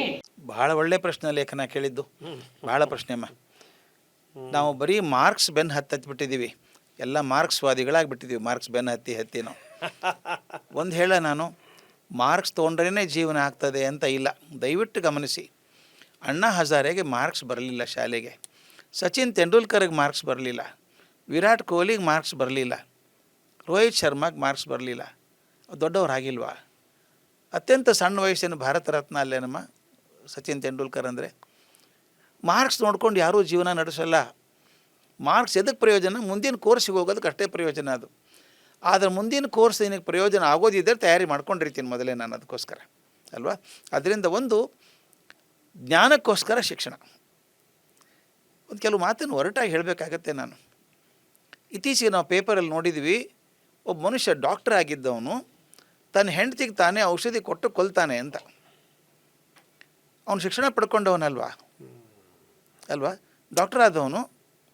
ಇನ್ನೊಂದು ಓದಿ ಉತ್ತರಾಖಂಡದಲ್ಲಿ ಒಬ್ಬ IIT ಹುಡುಗ, IIT ಆದವನು ಇನ್ನೊಬ್ಬ IIT ಹುಡುಗಿನೇ ಪ್ರೀತಿ ಮಾಡಿ ಮದುವೆ ಆಗಿದ್ದ. ಏನು ಜಗಳ ಬಂತು ಗೊತ್ತಿಲ್ಲ, ಹೆಂಡ್ತಿನ ಕೊಚ್ಚಿ ಕೊಂದು ಚೂರು ಮಾಡಿ ಫ್ರಿಜ್ಜಲ್ಲಿಟ್ಟು ದಿನ ಒಂದಿಷ್ಟು ಕಡೆ ಹಾಕಿ ಬಂದ. ಮಾರ್ಕ್ಸ್ ಬಂದಿಲ್ವ ಅವನಿಗೆ? IIT ಹುಡುಗ ಅಲ್ವ ಅವನು? ಅಂದರೆ ಅದು ಜೀವನಾನ ಅಂತ ಕೇಳೋದು ನಾನು. ನಿನಗೆ ಮಾರ್ಕ್ಸು ಕರಿಯರು ಮುಖ್ಯ ಅಲ್ಲ, ಜೀವನದಿಂದ ಏನು ಮಾಡ್ಕೋತಿ ಅನ್ನೋದು ಭಾಳ ಮುಖ್ಯ. ಸರ್ CV ರಾಮನ್ ಅಂತ ಮನುಷ್ಯ, ನೋಬೆಲ್ ಪ್ರಶಸ್ತಿ ಬಂದಂಥ ಮನುಷ್ಯ, ಎಷ್ಟು ಸರಳವಾಗಿದ್ದರಲ್ಲ ಅಲ್ವಾ? ಕಲಾಂ ಅವರು ಎಷ್ಟು ಸಲುವಾಗಿದ್ದರಲ್ಲ. ಅಂದರೆ ಕೊನೆಗೆ ಜೀವನದಲ್ಲಿ ಯಾವುದು ತೀರ್ಮಾನ ಮಾಡುತ್ತೆ? ಒಂದು ಮಾತನ್ನು ಹೇಳಬೇಕು, ಹೇಳಿಬಿಡ್ತೀನಿ ನಾನು ನಿನಗೆ. ಅಪರೂಪದ ಘಟನೆ ಅದು ಹೇಳಬೇಕು ನಾನು, ಇದುವರೆಗೆ ಹೊರಗೆ ಹೇಳಿಲ್ಲ ಅದನ್ನು. UR ರಾವ್ ಅಂತ ಇದ್ದರು, ಡಾಕ್ಟರ್ UR ರಾವ್ ಅಂತ. ಸ್ಪೇಸ್ ಕಮಿಷನ್ ಚೇರ್ಮನ್ ಆಗಿದ್ದರು, ISRO ಚೇರ್ಮನ್ ಆಗಿದ್ದರು. ಅವರು ISRO ಚೇರ್ಮನ್ ಆಗಿದ್ದಾಗ ಕಲಾಂ ಅವರು ಡೆಪ್ಯೂಟಿ ಡೈರೆಕ್ಟರ್ ಆಗಿದ್ದರು, ಒಂದು 4-5 ಮಟ್ಟ ಕಮ್ಮಿ. ಒಂದು ಸಲ ನಾನು UR ಅವರು ಮಂಗಳೂರಿಗೆ ಹೋಗ್ತಾಯಿದ್ವಿ ಕಾರಲ್ಲಿ. ಹೋದಾಗ ರಾವ್ ಅವ್ರಿಗೆ ಕೇಳಿದೆ ನಾನು, ಸರ್ ನೀವು ಚೇರ್ಮನ್ ಆಗಿದ್ದಾಗ ಕಲಾಂ ಅವರು ಡೆಪ್ಯೂಟಿ ಡೈರೆಕ್ಟರ್ ಆಗಿದ್ದಿಲ್ಲ, ನಿಮ್ಮ ಪರಿಚಯ ಇತ್ತಾ ಚೆನ್ನಾಗಿ ಅಂದೆ. Yeah I knew him very well, especially because of his hair style ಅಂತೆಲ್ಲ ಅಂದರು. ಅಂದ್ಬಿಟ್ಟು ನಾನು ಪ್ರಶ್ನೆ ಕೇಳಬಾರ್ದು, ಉದ್ದಟ ಪ್ರಶ್ನೆ ಕೇಳಿದೆ. Sir, was he the best technologist in your organisation? ನಿಮ್ಮ IAS ಅವರೇ ಅತ್ಯಂತ ಶ್ರೇಷ್ಠ ತಂತ್ರಜ್ಞಾನಿ ಆಗಿದ್ರಾ ಅಂತ ಕೇಳಿದೆ. ಅವ್ರ ಉತ್ತರ ನನ್ನ ಬೆರಗೆ ಹೊಡೆಸ್ಬಿಡ್ತು. No he was not the best technologist but he was the greatest human being ಅಂದರು. ನನಗೆ ಮೈ ಜುಮ್ಮನತೆ ನೆನೆಸ್ಕೊಂಡಾಗ, ಗ್ರೇಟೆಸ್ಟ್ ಟೆಕ್ನಾಲಜಿ ಸಕ್ಸಸ್ಫುಲ್ ಆಗಲಿಲ್ಲ, ಗ್ರೇಟೆಸ್ಟ್ ಹ್ಯೂಮನ್ ಬೀಯಿಂಗ್ ಸಕ್ಸಸ್ಫುಲ್ ಆದರು. ಅದಕ್ಕೆ ಜೀವನದಲ್ಲಿ ಮಾರ್ಕ್ಸೇ ಮುಖ್ಯ ಅಲ್ಲ, ಲೇಖನ ಮಾರ್ಕ್ಸ್ ಮುಖ್ಯ, ಮಾರ್ಕ್ಸ್ ಬಿಡಬೇಕು ಅಂತ ಹೇಳ್ತಾ ಇಲ್ಲ ನಾನು. ಪ್ರಯತ್ನ ಮಾಡೋಣ, ಚೆನ್ನಾಗಿ ಓದೋಣ. ಯಾವುದೋ ಒಂದು ಕೆಲಸ ತೊಗೊಂಡಾಗ ಶ್ರದ್ಧೆಯಿಂದ ಮಾಡಬೇಕದನ್ನು. ಪರೀಕ್ಷೆ ಕೊಡೋದು ಶ್ರದ್ಧೆಯಿಂದ ಮಾಡೋ ಕೆಲಸ ಅದು. ಯಾರಿಗೋ ತಂದೆ ತಾಯಿನ ಖುಷಿ ಮಾಡೋದಕ್ಕೆ, ಮೇಷ್ಟ್ರು ಖುಷಿ ಮಾಡೋದಕ್ಕೆ ಅಲ್ಲ, ಮಾರ್ಕ್ಸ್ ಕಾರ್ಡಿಗೂ ಅಲ್ಲ. ಈಗ ನಾನು ಯಾವುದೋ ಕೆಲಸ ಮಾಡ್ತೀನಿ, ಡ್ರೈವಿಂಗ್ ಮಾಡ್ತೀನಿ, ಡ್ರೈವರ್ ಇದ್ದೀನಿ ಅಂತ ಇಟ್ಕೊಮ್ಮ, ಚೆನ್ನಾಗಿ ಡ್ರೈವ್ ಮಾಡ್ಬೇಕು ನಾನು, ಲಕ್ಷ್ಯ ಇಟ್ಟು. ಯಾಕಂದರೆ ನಾನು ನಂಬ್ಕೊಂಡು ಹಿಂದೆ 5 ಜನ ಕೂತಿದ್ದಾರೆ, ಅವ್ರ ಚಿಂತೆ ನನಗಿರಬೇಕು. ಡ್ರೈವರ್ ಆಗ್ತಾನೆ, ಅಯ್ಯೋ ಓಡಿಸಿದ್ರೆ ಆಯ್ತು ರೀ, ಅವ್ನು ನಂಬ್ಕೊಂಡು 50 ಜನ ಕೂತಿದ್ದಾರೆ ಹಿಂದೆ, ಆ ಲಕ್ಷ್ಯ ಇರಬೇಕು. ಹಾಗೆ ನಿನ್ನ ನಂಬ್ಕೊಂಡು ನಿಮ್ಮ ತಂದೆ ತಾಯಿ ಕೂತಿದ್ದಾರೆ, ನೀನು ದೊಡ್ಡವಳಾಗ್ತೀಯ, ಸಾಧನೆ ಮಾಡ್ತೀಯ ಅಂತ ಕೂತಿದ್ದಾರೆ. ಅವರು ನಿರಾಶೆ ಆಗದ ಹಾಗೆ, ನೀನು ಶಾಲೆ ಒಳ್ಳೆ ವಿದ್ಯಾರ್ಥಿನಿ ಅಂತಾಗಿದ್ದರೆ ಮೇಷ್ಟ್ರು ಅಪೇಕ್ಷೆ ಮಾಡ್ತಾರೆ, ಲೇಖನ ಒಳ್ಳೆ ಮಾರ್ಕ್ಸ್ ತಗೋತಾಳೆ ಅಂತ. ಮಾರ್ಕ್ಸ್ ಬರೋದು ಯಾವಾಗ ಗೊತ್ತಾ? ವಿಷಯವನ್ನು ಚೆನ್ನಾಗಿ ತಿಳ್ಕೊಂಡಾಗ ಮಾರ್ಕ್ಸ್ ಬರುತ್ತೆ. ಆದ್ದರಿಂದ ನಾನು ಇಡೀ ವರ್ಷ ಶ್ರದ್ಧೆಯಿಂದ ಓದ್ತೀನಿ. ಬೇರೆ ಕೆಲಸ ಏನಮ್ಮ ನಿನಗಿರೋದೀಗ? ರಾಜಕಾರಣ ನಿನಗೆ ಸಂಬಂಧ ಇಲ್ಲ, ಉಳಿದಿದ್ದು ಯಾವುದೂ ಸಂಬಂಧ ಇಲ್ಲ. ನಿನ್ನ ಸಂಬಂಧ ಇರೋದು ಓದೋದಂದೇ. ವಿದ್ಯಾರ್ಥಿ ಕೆಲಸ ಅಂದರೆ ಹೆಸರೇ ಹೇಳ್ತಲ್ಲ, ವಿದ್ಯಾರ್ಥಿ, ಜ್ಞಾನವನ್ನು ಪಡ್ಕೊಳ್ಳೋದೊಂದೇ ಕೆಲಸ. ಆದ್ದರಿಂದ ನೀನು ಪ್ರಶ್ನೆ ಚೆನ್ನಾಗಿದೆ. ಜ್ಞಾನದ ಬೆನ್ನು ಹತ್ತು, ನೀನು ಯಶಸ್ವಿ ನಿನ್ನ ಬೆನ್ನು ಹತ್ತುತ್ತೆ. ಬರೀ ಮಾರ್ಕ್ಸ್ ಬೆನ್ನು ಹತ್ತಿದರೆ ಮಾರ್ಕ್ಸ್ ಕಾರ್ಡ್ ಮಾತ್ರ ಬೆನ್ನು ಹತ್ತುತ್ತೆ. ಫ್ಯಾಂಟಾಸ್ಟಿಕ್. ಇನ್ನೊಂದು, ನನ್ನ ಹೆಸರು ಕೀರ್ತನ, 10ನೇ ತರಗತಿಯಲ್ಲಿ ಓದುತ್ತಿದ್ದೇನೆ. ನನ್ನ ಪ್ರಶ್ನೆ, ವಿದ್ಯಾರ್ಥಿಗಳು ಪರೀಕ್ಷೆಯ ಸಮಯದಲ್ಲಿ ಒತ್ತಡವನ್ನು ಹೇಗೆ ನಿಯಂತ್ರಿಸಬಹುದು ಹಾಗೂ 100 ಅಂಕಗಳಿಗೂ 3 ಗಂಟೆ ಮತ್ತು 80 ಅಂಕಗಳಿಗೂ 3 ಗಂಟೆ ಈ ಸಮಯವನ್ನು ನಾವು ಹೇಗೆ ನಿರ್ವಹಿಸಬಹುದು? ನನ್ನ ಹೆಸರು ಗುಣಶ್ರೀ, 10ನೇ ತರಗತಿ ಓದುತ್ತಿದ್ದೇನೆ. ನನ್ನ ಪ್ರಶ್ನೆ, ನಾವು ಪರೀಕ್ಷೆಯ ಸಮಯದಲ್ಲಿ ಚೆನ್ನಾಗಿ ಓದಿದ್ದರೂ ಸಹ ಪ್ರಶ್ನೆ ಪತ್ರಿಕೆಯನ್ನು ನೋಡಿದ ತಕ್ಷಣ ಉತ್ತರಗಳನ್ನು ಏಕೆ ಮರೆತು ಹೋಗುತ್ತೇವೆ? ಇದು ನನ್ನ ಹೆಸರು ಮೆಹಕ್, 10ನೇ ತರಗತಿಯಲ್ಲಿ ಓದುತ್ತಿದ್ದೇನೆ. ನನ್ನ ಪ್ರಶ್ನೆ, ಪರೀಕ್ಷೆ ಹತ್ತಿರ ಬಂದಂತೆ ವಿದ್ಯಾರ್ಥಿಗಳು ತಮ್ಮ ಆತ್ಮವಿಶ್ವಾಸವನ್ನು ಏಕೆ ಕಳೆದುಕೊಳ್ಳುತ್ತಾರೆ ಹಾಗೂ ತಮ್ಮ ಆತ್ಮವಿಶ್ವಾಸವನ್ನು ಹೆಚ್ಚಿಸಿಕೊಳ್ಳುವುದು ಹೇಗೆ? Very good. ಈಗ 2 ಪ್ರಶ್ನೆಗಳು. ಗ್ರೇಸಿ ಪ್ರಶ್ನೆ ಮೊದಲು ಬಂದದ್ದು, ಪರೀಕ್ಷೆಗೆ ಹೋದಾಗ ಯಾಕೆ ಮರೆತು ಹೋಗುತ್ತೆ ಅಂತ. ಓದ್ಕೊಂಡಿರ್ತೀವಿ, ಪರೀಕ್ಷೆಗೆ ಹೋದಾಗ ಯಾಕೆ ಮರೆತು ಹೋಗುತ್ತೆ ಅಂತ. ಇದು ಸಾಮಾನ್ಯವಾಗಿ ಆಗೋದಮ್ಮ. ಒಂದು ಕಲ್ಪನೆ ಮಾಡ್ಕೊ, ಒಂದು ಚಿತ್ರ ನೀನು ಕಣ್ಣು ಮುಂದೆ ಕೊಡ್ತೀನಿ. ನೀನು ಮನೇಲಿದ್ದೀಯಾ, ಫೋನ್ ಬರುತ್ತೆ, ನಿಮ್ಮ ತಂದೆ ಫೋನ್ಗೋ ನಿಮ್ಮ ತಾಯಿ ಫೋನ್ಗೋ ಬರುತ್ತೆ. ಬಂದು ಅಲ್ಲಿ ಕೇಳ್ತಾರೆ ಆ ಕಡೆಯವರು, ಇದು ಗ್ರೇಸಿ ತಂದೆನಾ ಅಂತ ಕೇಳ್ತಾರೆ ಯಾರೊಬ್ಬರು. ಹೌದು ಅಂತಾರೆ ಅವರು. ಗ್ರೇಸಿ ಇದ್ದಾಳ, ಮಾತಾಡಬೇಕು, ನಮ್ಮ ಬಾಸ್ ಮಾತಾಡ್ತಾರೆ ನಿಮ್ಮ ಹತ್ರ ಅಂತಾರೆ. ಯಾವ ಬಾಸು? ಕೊಡಿ ಅವರಿಗೆ ಅಂತ ಹೇಳ್ತಾರೆ. ಗ್ರೇಸಿ, ನೀನು ಫೋನ್ ಕೈಯಲ್ಲಿ ಹಿಡ್ಕೊಂಡಿದ್ಯಮ್ಮ, ಆ ಕಡೆ ನರೇಂದ್ರ ಮೋದಿಯವ್ರ ಧ್ವನಿ ಕೇಳಿಸುತ್ತೆ. ಅಮ್ಮ, ನಾನು ನರೇಂದ್ರ ಮೋದಿ ಮಾತಾಡೋದು, ಭಾರತದ ಪ್ರಧಾನಮಂತ್ರಿ ಮಾತಾಡೋದು, ನೀನು ಭಾಳ ಬುದ್ಧಿವಂತೆ ಅಂತ ಹುಡುಗಿ, ನಿನ್ನ ಹತ್ರ ಮಾತಾಡಬೇಕು ಅಂತ ಅನಿಸುತ್ತೆ. ಏನು ಅನಿಸುತ್ತೆ ನಿನಗೆ ಆವಾಗ? ಒಂದು ಕ್ಷಣಕ್ಕೆ ಎಲ್ಲ ಮರೆತು ಹೋಗ್ಬಿಡುತ್ತೆ. ಅವ್ರು ಹೇಳ್ತಾರೆ, ಕೆಲಸ ಮಾಡು, ನಾನು ಬೆಂಗಳೂರಿಗೆ ಬರ್ತಾ ಇದ್ದೆ, ನಾಳೆ ರಾಜಭವನದಲ್ಲಿ ಇರ್ತೀನಿ, ಬೆಳಗ್ಗೆ ಒಂದು 10 ಗಂಟೆಗೆ ಭೇಟಿಯಾಗು ನನ್ನ ಅಂತ ಹೇಳ್ತಾರೆ. ಏನು ಹೇಳ್ತೀಯ ಅವಾಗ ನೀನು? ತಲೆಗೆ ಏನೂ ಹೊಳೆಯಲ್ಲ. ರಾಷ್ಟ್ರದ ಪ್ರಧಾನಮಂತ್ರಿಗಳು ಹೇಳಿ ನನಗೆ 10 ಗಂಟೆಗೆ ರಾಜಭವನಕ್ಕೆ ಬಾ ಅಂದರೆ, ನೋಡ್ತೀನಿ ಸರ್, ವಿಚಾರ ಮಾಡ್ತೀನಿ ಅನ್ನೋಕ್ಕಾಗೋದಲ್ಲ. ಹಾಂ ಸರ್ ಬರ್ತೀನಿ ಸರ್, ಹಾಂ ಸರ್ ಅಂದ್ಬಿಡ್ತೀವಿ ನಾವು. ಫೋನ್ ಇಟ್ಟ ಮೇಲೆ ನೆನಪಾಗುತ್ತೆ, ನಾಳೆ 10 ಗಂಟೆ ನಿಮ್ಮ ಅಕ್ಕನ ಮದುವೆ ಎಂಗೇಜ್ಮೆಂಟ್ ಇದೆ ಮನೇಲಿ. ಆಮೇಲೆ ಗೊತ್ತಾಗುತ್ತೆ, ಅಯ್ಯೋ 2 ಒಂದೇ ಸಲ ಬಂದುಬಿಡ್ತಲ್ಲ ನನಗೆ. ಇದು ಯಾಕೆ ಹೇಳಲ್ಲ? ಒಂದೇ ಸಲ ಅನಿರೀಕ್ಷಿತವಾದದ್ದು ಏನಾದರೂ ಅದ್ರ ಆಘಾತ ಆಗುತ್ತೆ, ಮರೆತು ಹೋಗ್ಬಿಡುತ್ತೆ. ಪರೀಕ್ಷೆ ನಿನಗೆ ಆಘಾತ ಆಗಬಾರ್ದು, ಅನಿರೀಕ್ಷಿತ ಅಲ್ಲ ಪರೀಕ್ಷೆ ಮೊದಲು ಮಾರ್ಚಲ್ಲಿ ಮೊದಲೇ ಗೊತ್ತಿದೆ. ಯಾವಾಗ ಗಾಬರಿ ಆಗುತ್ತೆ ಅಂತಂದಾಗ, ಅನಿರೀಕ್ಷಿತ ಪ್ರಶ್ನೆ ಕ್ವಶನ್ ಪೇಪರ್ ಕೆಲವೊಂದು ಸಲ ತಪ್ಪಾಗುತ್ತೆ. ಸೈನ್ಸ್ ಪರೀಕ್ಷೆ ಇರುತ್ತೆ, ಮ್ಯಾಥಮೆಟಿಕ್ಸ್ ಕ್ವಶನ್ ಪೇಪರ್ ಕೊಟ್ಟರೆ ಆಘಾತ ಆಗಬೇಕಪ್ಪ ನಿಮಗೆ, ಅಲ್ವಾ? ಸೈನ್ಸ್ ಕ್ವಶನ್ ಪೇಪರ್ ಕೊಟ್ಟರೆ ಆಘಾತ ಯಾಕೆ ಆಗಬೇಕು? ತಯಾರಾಗಿ ಹೋಗಿದ್ದೀವಲ್ಲ. ಅದಕ್ಕೆ ಒಂದು ಹೇಳ್ಕೊ, ಆತ್ಮವಿಶ್ವಾಸ ಬೆಳೆಸ್ಕೊಳ್ಳೋ ಬಗ್ಗೆ ಒಬ್ಬ ಹುಡುಗಿ ಕೇಳಿದ್ಲು ಪ್ರಶ್ನೆ, ಮೆಹಕ್ ಹುಡುಗಿ ಕೇಳಿದ್ಲು. ಬಹಳ ಸುಲಭ. ಆತ್ಮವಿಶ್ವಾಸ ಎಲ್ಲಿ ಸಿಗುತ್ತಮ್ಮ? ಅಂಗಡಿಯಲ್ಲಿ 1-2 ಕಿಲೋ ಸಿಕ್ಕರೆ ತಂದುಬಿಡೋಣ. ಆತ್ಮವಿಶ್ವಾಸ ಹೊರಗಡೆ ಎಲ್ಲೂ ಬರಲ್ಲ, ನಮ್ಮ ಒಳಗೆ ಇರುವಂಥದ್ದು. ಯಾವಾಗ ಆತ್ಮವಿಶ್ವಾಸ ಕಳ್ಕೊತೀವಿ ಹೇಳು? ನನ್ನಿಂದ ಆಗತ್ತಾ ಇದು? I don't think I can do it, ನನಗೆ ಆಗಲ್ಲ ಅನಿಸುತ್ತೆ, ನಾನು ಅಷ್ಟು ಬುದ್ಧಿವಂತೆ ಅಲ್ಲ. ಇನ್ನೊಬ್ರು ಹೋಲಿಸ್ಕೋತೀಯ ನೀನು. ನಮ್ಮ ಕ್ಲಾಸಲ್ಲಿ ಆಕೆ ಇದ್ದಾಳಲ್ಲ, ಆಕೆ 100ಕ್ಕೆ 100 ಬರುತ್ತೆ, ನನಗೆ ಕಷ್ಟ.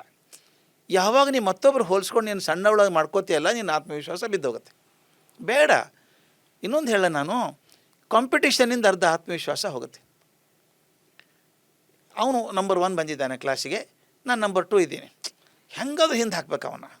ನೀನು ಗುರಿ ಅವನಾಗ್ಬಿಡ್ತಾನೆ ಅವಾಗ. ಕರೆಕ್ಟ್. ಅವನ ಗುರಿ ಆಗ್ತದೆ. ನಾನೇನು ಮಾಡ್ಬೇಕು ಗೊತ್ತಾ, ಕಾಂಪಿಟೇಷನ್ ಇರಬೇಕು. ಹೇಗಿರ್ಬೇಕು ಗೊತ್ತಾ ಕಾಂಪಿಟೇಷನು? ಬೇಡವಾ ಹಾಗಾದರೆ ಕಾಂಪಿಟೇಷನ್ ಅಂತ ಕೇಳ್ತಾರೆ ಜನ ನನ್ನ. ಇರಬೇಕು. ಹೇಗಿರ್ಬೇಕು ಗೊತ್ತಾ, ಕಾಂಪಿಟೇಷನ್ ನಿನ್ನ ಜೊತೆಗೆ ಕಾಂಪಿಟೇಷನ್ ಇರಬೇಕು. ನಾ ಹೋದ ವರ್ಷ 80 ತೊಗೊಂಡಲ್ಲ, ಈ ಸಲ 85 ತೊಗೋತೀನಿ, 85 90 ತೊಗೋತೀನಿ, 90 95 ತೊಗೋತೀನಿ. ಬೇರೆ ಜೊತೆ ಕಾಂಪಿಟೇಷನ್ ಇಲ್ಲೇ, ನಾನು ಓಡಿಸೋದೇ ಇಲ್ಲ, ಟೆನ್ಷನೇ ಇಲ್ಲ ನನಗೀಗ. ಬೇರೆದ್ರ ಕಾಂಪಿಟೇಷನ್ ಇಲ್ಲ ನನಗೆ, ಅವ್ರ ಜೊತೆಗೆ, ನನ್ನ ಜೊತೆಗೇ. ಹೋಸಲ್ಲಿ 90 ಬಂತಲ್ಲ, ಈ ಸಲ 95 ತೊಗೋತೀನಿ. ಆಗ ನನ್ನ ಪ್ರಯತ್ನ ಹೆಚ್ಚಾಗತ್ತೆ ಹೊರತಾಗಿ ಆತ್ಮವಿಶ್ವಾಸ ಕಮ್ಮಿ ಆಗಲ್ಲ. ಮತ್ತು ಇನ್ನೊಂದು ಹೇಳ್ಕೋಬೇಕು, ಏನು ಕಮ್ಮಿ ಆಗಿದೆ ನನಗೆ?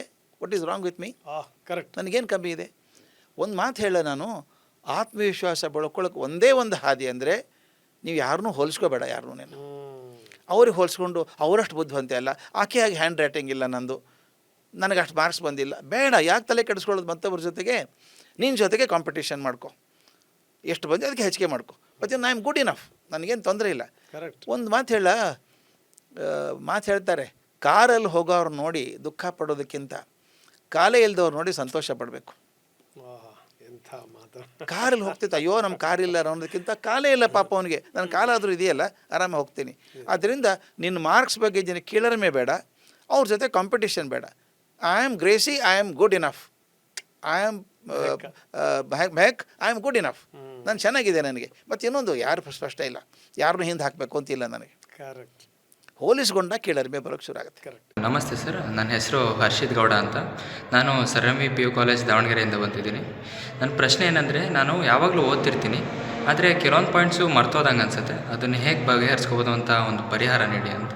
ಹರ್ಷಿತ್, ಕರೆಕ್ಟಪ್ಪನೇ ಹೇಳಿದ್ದು. ಕೆಲವೊಂದು ವಿಷಯ ಮರ್ತು ಹೋಗುತ್ತೆ ಅಂತಿರುತ್ತೆ. ನನ್ನ ಕಡೆಗೆ ಒಬ್ಬರು ತಂದೆ ಬಂದಿದ್ದರು, ಮಗನ ಕರ್ಕೊಂಬಂದರು. ಸರ್ ಇವನು ಭಾಳ ಚಂಚಲ ಸರ್, ಏನೂ ನೆನಪೇ ಇರಲ್ಲ ಇವನಿಗೆ, ಎಲ್ಲ ಮರ್ತು ಹೋಗ್ಬಿಡುತ್ತೆ, ಏನು ಓದಿದ್ರು ಮರ್ತು ಹೋಗ್ಬಿಡುತ್ತಲ್ಲ, ಏನು ಮಾಡೋದು ಅವನಿಗೆ ಅಂತ ಕೇಳಿದರು. ನೆನಪೇ ಇಲ್ಲ ಸರ್ ಅವನಿಗೆ ಅಂದರು. ಆ ಹುಡುಗನ ಕರೆದೆ, ನಿನಗೆ ಎದರಲ್ಲಿ ಆಸಕ್ತಿ ಇದೆಯೋ ಭಾಳ ಅಂತ ಕೇಳಿದೆ. ನನ್ನ ಕ್ರಿಕೆಟ್ ಭಾಳ ಆಸಕ್ತಿ ಇದೆ ಅಂದ. ಅಲ್ಲ, ನೀನು ಕ್ರಿಕೆಟ್ ನೋಡ್ತೀಯ ಮ್ಯಾಚು? ಅಪ್ಪನ ಹೇಳಿದ್ರು, ಸರ್ ಶುರು ಆಗೋದು ಮೊದಲೇ ಕೂತಿರ್ತಾನೆ, ಮ್ಯಾಚ್ ಶುರು ಮೊದಲೇ, ಮ್ಯಾಚ್ ಮುಗಿಯೋವರೆಗೂ ಬಿಡಲ್ಲ ಅವನು, ಎಲ್ಲ 8 ತಾಸು ಹಿಂಗೆ ಕೂತು ನೋಡ್ತಿರ್ತಾನೆ. ನಾನು ಕೇಳಿದೆ, ತೆಂಡೂಲ್ಕರ್ ಅಂತ ಯಾರಾದರೂ ಆಡ್ತಿದ್ರ ಕ್ರಿಕೆಟು ಅಂತ ಕೇಳಿದೆ. ನಕ್ಬಿಟ್ಟ ಅವನು. ಏನು ಸರ್ ಹಂಗೆ ಕೇಳ್ತೀರಿ, ಅವ್ನು ಎಷ್ಟು ಸೆಂಚುರಿ ಇದೆ ಗೊತ್ತಾ? ಹಾಗೆ ಶುರು ಮಾಡ್ದ. 100 ಸೆಂಚುರಿ ಸರ್ ಅಂದ. ಮೊದಲೇ ಸೆಂಚುರಿ ಯಾವತ್ತು ಹೊಡೆದದ್ದು, ಇಷ್ಟು ಹೊಡೆದದ್ದು, ಹೈಯೆಸ್ಟು, ಎಲ್ಲ ಸ್ಕೋರ್ ಹೇಳ್ತಾನೆ, ಬಡ ಹೇಳ್ತಾನೆ. ಅದು ಮತ್ತು ನೆನಪೇ ಇರಲ್ಲ ಅಂತಾರಲ್ಲ ನಿನಗೆ ಅಂದೆ ನಾನು. ಇಷ್ಟೊಂದು ನೆನಪಿಟ್ಟಿದ್ಯಾ? ಕ್ರಿಕೆಟ್ ಎಲ್ಲ ನೆನಪಿದೆ ಪೂರ್ತಿ ಅವನಿಗೆ, ಇದು ನೆನಪಿಲ್ಲ ಅಂದರೆ ಏನು ಅರ್ಥ ಆಯ್ತಾ ಗೊತ್ತಾ ಹರ್ಷಿತ್? ಯಾವ ವಿಷಯದ ಬಗ್ಗೆ ನಿನಗೆ ಪ್ರೀತಿ ಇದೆಯೋ ಅದು ನೆನಪು ಉಳ್ಕೊಳ್ಳುತ್ತೆ, ಯಾವ್ದು ಪ್ರೀತಿ ಇಲ್ಲೋ ಅದು ಮರ್ತು ಹೋಗುತ್ತೆ ಅಷ್ಟೇ. ಈಗ ನನಗೆ ಬಸ್ ನಂಬರ್ ನೆನಪಿಟ್ಕೊಳ್ಳೋಕ್ಕಾಗಲ್ಲ, ನನಗೆ ಬೇಕಿಲ್ಲ ಅದು ಅಲ್ವಾ? ಯಾವುದ್ರ ಬಗ್ಗೆ ನನಗೆ ಆಸಕ್ತಿ ಇದೆಯೋ ಅದು ಯಾವತ್ತೂ ಮರೆಯಲ್ಲ. ಅದಕ್ಕೆ ಮೊದಲೇನು ಮಾಡಬೇಕು? ವಿಷಯದ ಬಗ್ಗೆ ಆಸಕ್ತಿ ಬೆಳೆಸ್ಕೋಬೇಕು. ಕರೆಕ್ಟ್. ಭಾಳ ಮುಖ್ಯ ಅದು. ಒಂದು ಮಾತು ಹೇಳ್ತೀನಿ, ನೀನು 10th ಇದೆಯಲ್ಲ, ಯಾವುದೋ ಒಂದು ವಿಷಯ ನಿನಗೆ ಕಷ್ಟ ಅನಿಸುತ್ತೆ, ತಲೆಗೆ ಹೋಗ್ತಾ ಇಲ್ಲ ಅನಿಸುತ್ತೆ, ದಯವಿಟ್ಟು ಪಾಲಕರು ಶಿಕ್ಷಕರು ಇದನ್ನು ಬಳಸಬೇಕು. ಹೌದು. ಈಗ ನನಗೆ 10ನೇ ಕ್ಲಾಸಲ್ಲಿ ಸೈನ್ಸ್ ಕಷ್ಟ ಆಗ್ತಾಯಿದೆ ಅಂದರೆ 10ನೇ ಕ್ಲಾಸಿನ ಸಮಸ್ಯೆ ಅಲ್ಲ, ಸಮಸ್ಯೆ ಇರೋದು 8ನೇ ಕ್ಲಾಸಿಂದು 7ನೇ ಕ್ಲಾಸಿಂದು. ಕರೆಕ್ಟ್. ಈ ಕಲ್ಪನೆ ಮಾಡ್ಕೊಳ್ಳಿ, ಯಾವುದೋ ಹುಡುಗ 7ನೇ ಕ್ಲಾಸಲ್ಲಿ 40% ತೊಗೊಂಡು 8ನೇ ಕ್ಲಾಸಿಗೆ ಬಂದಿದ್ದಾನೆ, ಅಲ್ಲಿ 40 ತೊಗೊಂಡು 9ಕ್ಕೆ ಬರ್ತಾನೆ, ಅಲ್ಲಿ 40 ತೊಗೊಂಡು 10ನೇ ಕ್ಲಾಸಿಗೆ ಬಂದಿದ್ದಾನೆ. ಅಂದರೆ ಏನರ್ಥ? ಅವನಿಗೆ 7, 8, 9ನೇ ಕ್ಲಾಸಿನ 60% ಗೊತ್ತಿಲ್ಲ. ಈಗ ಬಂದುಬಿಟ್ಟಿದ್ದಾನೆ. ಈಗ ಈ ಸೈನ್ಸು ಗಣಿತ ಹೇಗಿದೆ ಅಂದರೆ ಅದು ಲಾಜಿಕಲ್, ತರ್ಕಬದ್ಧವಾಗಿರ್ತದೆ. ಹಿಂದಿಂದ ಅರ್ಥ ಆಗಿದ್ರೆ ಮುಂದಿಂದ ಅರ್ಥ ಆಗಲ್ಲ. A+B² ಬರದೇ ಇದ್ದಾಗ ಕ್ವಾಡ್ರಾಟಿಕ್ ಇಕ್ವೇಷನ್ ಹೆಂಗೆ ಅರ್ಥ ಆಗುತ್ತೆ? ಅದಕ್ಕೆ ನಾವೇನು ಮಾಡಬೇಕು? ಮೇಷ್ಟ್ರುಗಳು ಮಾಡಬೇಕು ಅದು ಕೆಲಸ. ಕೈ ಮುಗಿದು ಬೇಡ್ಕೋತೀನಿ ಮೇಷ್ಟ್ರುಗಳಿಗೆ ನಾನು. ಡಿಸೆಂಬರ್ದಲ್ಲೇ ಶುರು ಮಾಡಿ, ಯಾವ ಹುಡುಗ ಕಷ್ಟ ಅಂತಾನ ವಿಷಯ 10ನೇ ಕ್ಲಾಸ್ ಹುಡುಗ ಕಷ್ಟ ಅಂತಿದ್ರೆ 8ನೇ ಕ್ಲಾಸಿಂದ ಕ್ವಶನ್ ಪೇಪರ್ ಕೊಡಿ ಅವನಿಗೆ. ಈಗ ಭಾಳ ಚೆಂದ ಮಾಡ್ತಾರೆ, ಈಗ ವರ್ಕ್ಶೀಟ್ ಅಂತ ಮಾಡ್ತಾರೆ. ಪ್ರತಿಯೊಂದು ಟಾಪಿಕಿಗೆ ವರ್ಕ್ಶೀಟ್ ಅಂತ ಇರ್ತದೆ. ಆ ವರ್ಕ್ಶೀಟ್ ಕೊಡ್ತಾರೆ, 8ನೇ ಕ್ಲಾಸಿಂದ ಬಿಡಿಸು ಅಂತಾನೆ. ಗೊತ್ತಿದೆ ಅಂತಾನೆ ಅವನು. ಯಾವುದೋ ಒಂದು 2 ಟಾಪಿಕ್ ಸಿಕ್ಕಾಕೊಂಡ್ಬಿಡುತ್ತೆ, ಅದೊಂದು ಚೂರು ಸಾಲ್ವ್ ಮಾಡಬೇಕು. 9th ಕ್ಲಾಸಿಂದ ಕೊಡಿ, ಅಲ್ಲೂ ಒಂದು ಚೂರು ಯಾವುದೋ ಸಿಕ್ಕಾಕ್ಕೊಳುತ್ತೆ, ಅದನ್ನು ಬಿಡಿಸಿ. ಆವಾಗ 10ನೇ ಕ್ಲಾಸಿಗೆ ನಿಜವಾಗ್ಲೂ ಬರ್ತಾನೆ ಅವನು. ಆಗ 10ನೇ ಕ್ಲಾಸಲ್ಲಿ ಹೇಳ್ಕೊಂಡೋಗಿ ಅರ್ಥ ಆಗುತ್ತೆ. ಈಗ ಕಲ್ಪನೆ ಮಾಡ್ಕೊಳ್ಳಿ, ನಾನು ಸಿನಿಮಾಕ್ಕೆ ಹೋಗಿದ್ದೀನಿ, ಇಂಟರ್ವಲ್ ಆದ್ಮೇಲೆ ಹೋಗ್ತೀನಿ ಸಿನಿಮಾಕ್ಕೆ, ಕತೆ ಅರ್ಥ ಆಗುತ್ತಾ? ಪಕ್ಕದವ್ರಿಗೆ ಪೀಡೆ ಆಗಿಬಿಡ್ತೀನಿ ನಾನು. ಅವನು ಯಾರು, ಆಕೆ ಯಾಕೆ ಬಂದಲು, ಸುಮ್ಮನೆ ಕೊಡ್ರಿ ಮೊದಲು ನೋಡಿಲ್ಲ ನೀವು ಅಂತಾರೋ. ನಮ್ಮ ಹುಡುಗರಿಗೆ ಹಾಗಾಗಿದೆ. ಯಾಕೆ ಅರ್ಥ ಆಗಲ್ಲ ಅಂದರೆ ಹಿಂದಿಂದ ಅರ್ಥ ಆಗಿಲ್ಲ. ಅದಕ್ಕೆ ನಾವು ದಯವಿಟ್ಟು ಮಾಡಬೇಕಾದದ್ದು ಮೇಷ್ಟ್ರುಗಳಾಗಲಿ, ಶಿಕ್ಷಕರಾಗಲಿ, ಪಾಲಕರಾಗಲಿ ಆ ಪ್ರಶ್ನೆ ಹಿಂದಿನ ಕ್ವಶನ್ ಪೇಪರ್ ಕೊಟ್ಟು ಮಾಡಿಸ್ಬೇಕು. ಅವು ನಿಮ್ಗೆ ಮರೆಯೋದೇ ಇಲ್ಲ, ಅರ್ಥ ಆಗ್ಬಿಡುತ್ತಲ್ಲ. ಈಗ ನಾನು ಫ್ರೆಂಚಲ್ಲಿ ಮಾತಾಡ್ತಿದ್ರೆ ಏನಾಗ್ತಿತ್ತು, ಈಗ ಒಂದು 2 ನಿಮಿಷ ತಮಾಷೆ ಅನಿಸೋದು, ಮುಂದೆ ಬೋರ್ ಬಿಡಪ್ಪ ಅರ್ಥನೇ ಆಗಲ್ಲ ಹೇಳಿದ್ದು ಅಂತಿದ್ದೆ. ಅರ್ಥ ಯಾಕಾಗಿಲ್ಲ, ನನಗೆ ಭಾಷೆ ಬರಲ್ಲ. ಹಾಗೆ ವಿಷಯ ಹಿಂದಿಂದ ಅರ್ಥ ಆಗದೆ ಹೋದಾಗ ಆಸಕ್ತಿ ಕಳ್ಕೊತೇನೆ, ಆಸಕ್ತಿ ಕಳೆದು ಹೋದರೆ ನೆನಪಿರಲ್ಲ ಅಷ್ಟೇ. ಇನ್ನೊಬ್ಬ ಸ್ಟೂಡೆಂಟು PU ಸೆಕೆಂಡ್ ಇಯರ್. ನಮಸ್ಕಾರ ಸರ್, ನನ್ನ ಹೆಸರು Mohammad Ryan Kittur, sir MVPU college Davanagere.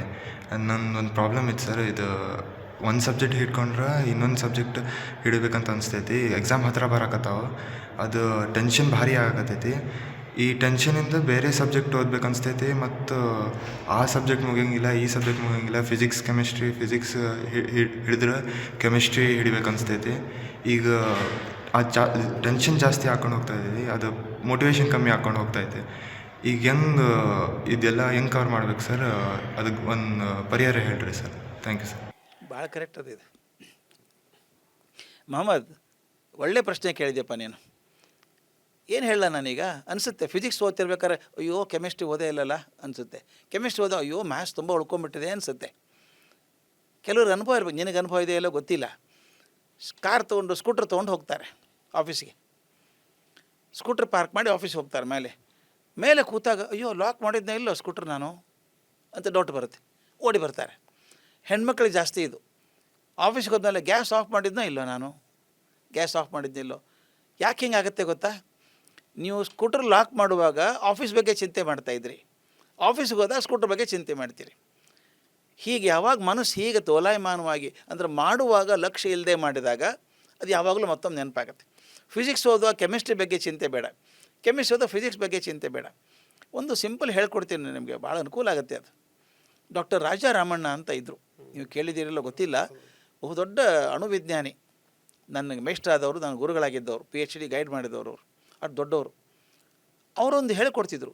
ಅವರು ಎಷ್ಟು ಬ್ಯುಸಿ ಇರ್ತಿದ್ರು ಅಂದರೆ ಮೊಹಮ್ಮದ್, ವಾರಕ್ಕೊಂದು ದೇಶಕ್ಕೆ ಹೋಗ್ಬೇಕು ಅವರು, ಪ್ರಧಾನಮಂತ್ರಿಗಳಿಗೆ ಅಡ್ವೈಸರ್ ಅವರು, ಅಷ್ಟು ಬ್ಯುಸಿ ಇರೋ ಮನುಷ್ಯ. ನಾನು ಕೇಳಿದೆ ಹೆಂಗೆ ಮಾಡ್ತೀರಿ ಸರ್ ಮ್ಯಾನೇಜ್, ನೀವು ಹೇಗೆ ಮ್ಯಾನೇಜ್ ಮಾಡ್ತೀರಿ? ಅವರು ಭಾಳ ಚೆಂದ ಹೇಳಿದರು. ಯಾವುದಾದ್ರೂ ನಿನಗೆ ಚೆಂದ ಅರ್ಥ ಆಗಬೇಕಾದ್ರೆ ಮರಿಬಾರ್ದು ಅಂದರೆ, ಅವನು ಆಶ್ಚರ್ಯ ಆಗೋದು, ನೆನಪಿಟ್ಕೊಳ್ಳೋದು ಹೇಗೆ ಇಟ್ಕೋತಾರೆ ಅಂತ. ಪೋಸ್ಟ್ ಆಫೀಸ್ ಇದ್ದಂಗೆ ಇರಬೇಕು ಅನ್ನೋರು. ಇವತ್ತೇನು ಪೋಸ್ಟ್ ಆಫೀಸ್ ಅಲ್ಲ, ಇವತ್ತು ಪೋಸ್ಟಿಗೆ ಪತ್ರನೇ ಬರೋಲ್ಲ. ಆಗಿನ ಕಾಲಕ್ಕೆ ಅವ್ರು ಹೇಳೋರು, ಬೆಂಗಳೂರಿಗೆ 1,00,000 ಪೋಸ್ಟ್ ಪತ್ರ ಬರುತ್ತೆ. ಯಾರಾದರೂ ಹೆಸರು ನೋಡ್ತಾರಾ, ಏನು ಹೆಸರು ಅಂತ? ಯಾರೂ ನೋಡಲ್ಲ. ಬೆಂಗಳೂರು ಏನು ನಂಬರ್ ಎಷ್ಟಪ್ಪ, ಬೆಂಗಳೂರು 1, ಬೆಂಗಳೂರು 2, ಬೆಂಗಳೂರು 3, ಬೆಂಗಳೂರು 4, ಅಲ್ಲಿ ಹೋಗ್ತೆ. ಸಾರ್ಟಿಂಗ್ ಔಟ್ ಆಫೀಸ್ ಅಂತಾರೆ. ಎಲ್ಲ ಪೇಪರ್ ಬೆಂಗಳೂರು 1ಗೆ ಹೋಗ್ತು. ಅಲ್ಲೂ ಹೆಸರು ನೋಡಲ್ಲ ಅವರು, ಯಾರ ಹೆಸರು ನೋಡಲ್ಲ ಅವರು. ಅಲ್ಲೂ ನೋಡ್ತಾರೆ, first block, second block, third block, fourth block. First ಬ್ಲಾಕಿಗೆ ಹೋಗುತ್ತೆ, ಅಲ್ಲೂ ಹೆಸರು ನೋಡಲ್ಲ. ಅವ್ರೇನು ಮಾಡ್ತಾರೆ, first main, second main, third main ನೋಡ್ತಾರೆ. ಆಮೇಲೆ ಆ ಪೋಸ್ಟ್ಮನ್ ಇರ್ತಾನಲ್ಲ, ಅವನು ಕೂಡ ಮನೆ ನಂಬರ್ ಜೋಡಿಸ್ಕೊತಾನೆ, 734, 736 ಜೋಡಿಸ್ಕೊಂಡು ಹೋಗ್ತಾನೆ. ಕೊನೆಗೆ ಹೆಸರು ನೋಡ್ತಾನೆ. ನೀ ಮೊದಲೇ ಹೆಸರು ನೋಡ್ಕೊಂಡು ಕೂತ್ಕೊಂಡ್ರೆ ಒಂದು ದಿವಸದ ನ್ಯೂಸ್ ಪತ್ರಗಳನ್ನು ಇಡೀ ವರ್ಷ ಬೆಲೆವಾರಿ ಮಾಡಲಿಕ್ಕೆ ಆಗೋದಿಲ್ಲ. ನಾವು ಓದ್ಬೇಕಾದ್ರೆ ಅವ್ರು ಹೇಳೋರು ಹೇಗೆ ಫೋಕಸ್ ಆಗಿರಬೇಕು ಅಂತ. ಓದೋಕ್ಕೆ ಬೇರೆ ತಲೆಗೇನು ಬೇಡ, ಅದೊಂದೇ ಇರಬೇಕು. ಒಂದು ಸಿಂಪಲ್ ಎಕ್ಸಾಂಪಲ್ ಹೇಳ್ತೀನಿ ಮೊಹಮ್ಮದ್, ಇದು ಬರಿಬೇಡ, ನಿಮ್ಮ ಫ್ರೆಂಡ್ಸ್ಗೆ ಹೇಳು. ಕಲ್ಪನೆ ಮಾಡ್ಕೋ, ಒಂದು ಅತ್ಯಂತ ಶೆಕೆ ಇರುವಂಥ ದೇಶ, ಬಿಸಿಲು ಬೆಂಕಿ ಅಂತ ದೇಶ, ಇದು ನೈಜೀರಿಯಾ ಅಂತ ಇಟ್ಕೋ. ಅಲ್ಲಿದೆಯಾ ನೀ ನೈಜೀರಿಯಾದಲ್ಲಿ? ಅತ್ಯಂತ ಬಿಸಿ ಇರೋ ದಿವಸ ಯಾವುದು? 21 ಮೇ. ಅಂದರೆ ಅತ್ಯಂತ ಬಿಸಿ ಇರುವಂಥ ಪ್ರದೇಶ, ಅತ್ಯಂತ ಶೆಕೆ ಇರುವಂಥ ಟೈಮು ಮಧ್ಯಾಹ್ನ 21ನೇ ಮೇ. ಅದ್ರಾಗ ಬಿಸಿ ಇರುವಂಥ ಟೈಮ್ ಯಾವುದು? ಮಧ್ಯಾಹ್ನ 1:30. 50 ಡಿಗ್ರಿ ಸೆಂಗ್ರಿ ಕುದೀತಾ ಇದೆ ನೆಲ. ನಿನಗೊಂದು ದೊಡ್ಡ ಮ್ಯಾಗ್ನಿಫೈಯಿಂಗ್ ಲೆನ್ಸ್ ಕೊಟ್ಟಿದ್ದಾರೆ ಯಾರೊಬ್ಬರು, ದೊಡ್ಡ ಮಸೂರ ಕೊಟ್ಟಿದ್ದಾರೆ, ಸಣ್ಣ ಟಿಶ್ಯೂ ಪೇಪರ್ ಕೊಟ್ಟಿದ್ದಾರೆ. ಹಿಂಗೆ ಬಿಸಿಲು ಹಿಡ್ಕೊಂಡ್ಬಿಟ್ರೆ ತಕ್ಕಂತ ಫೋಕಸ್ ಮಾಡಿದರೆ ಸುಟ್ಟೋಗುತ್ತೆ ಅಲ್ವಾ? ತೂತು ಮಾಡ್ಬೋದಾ ಪೇಪರಲ್ಲಿ ಲೆನ್ಸ್ ಇಟ್ಕೊಂಡು?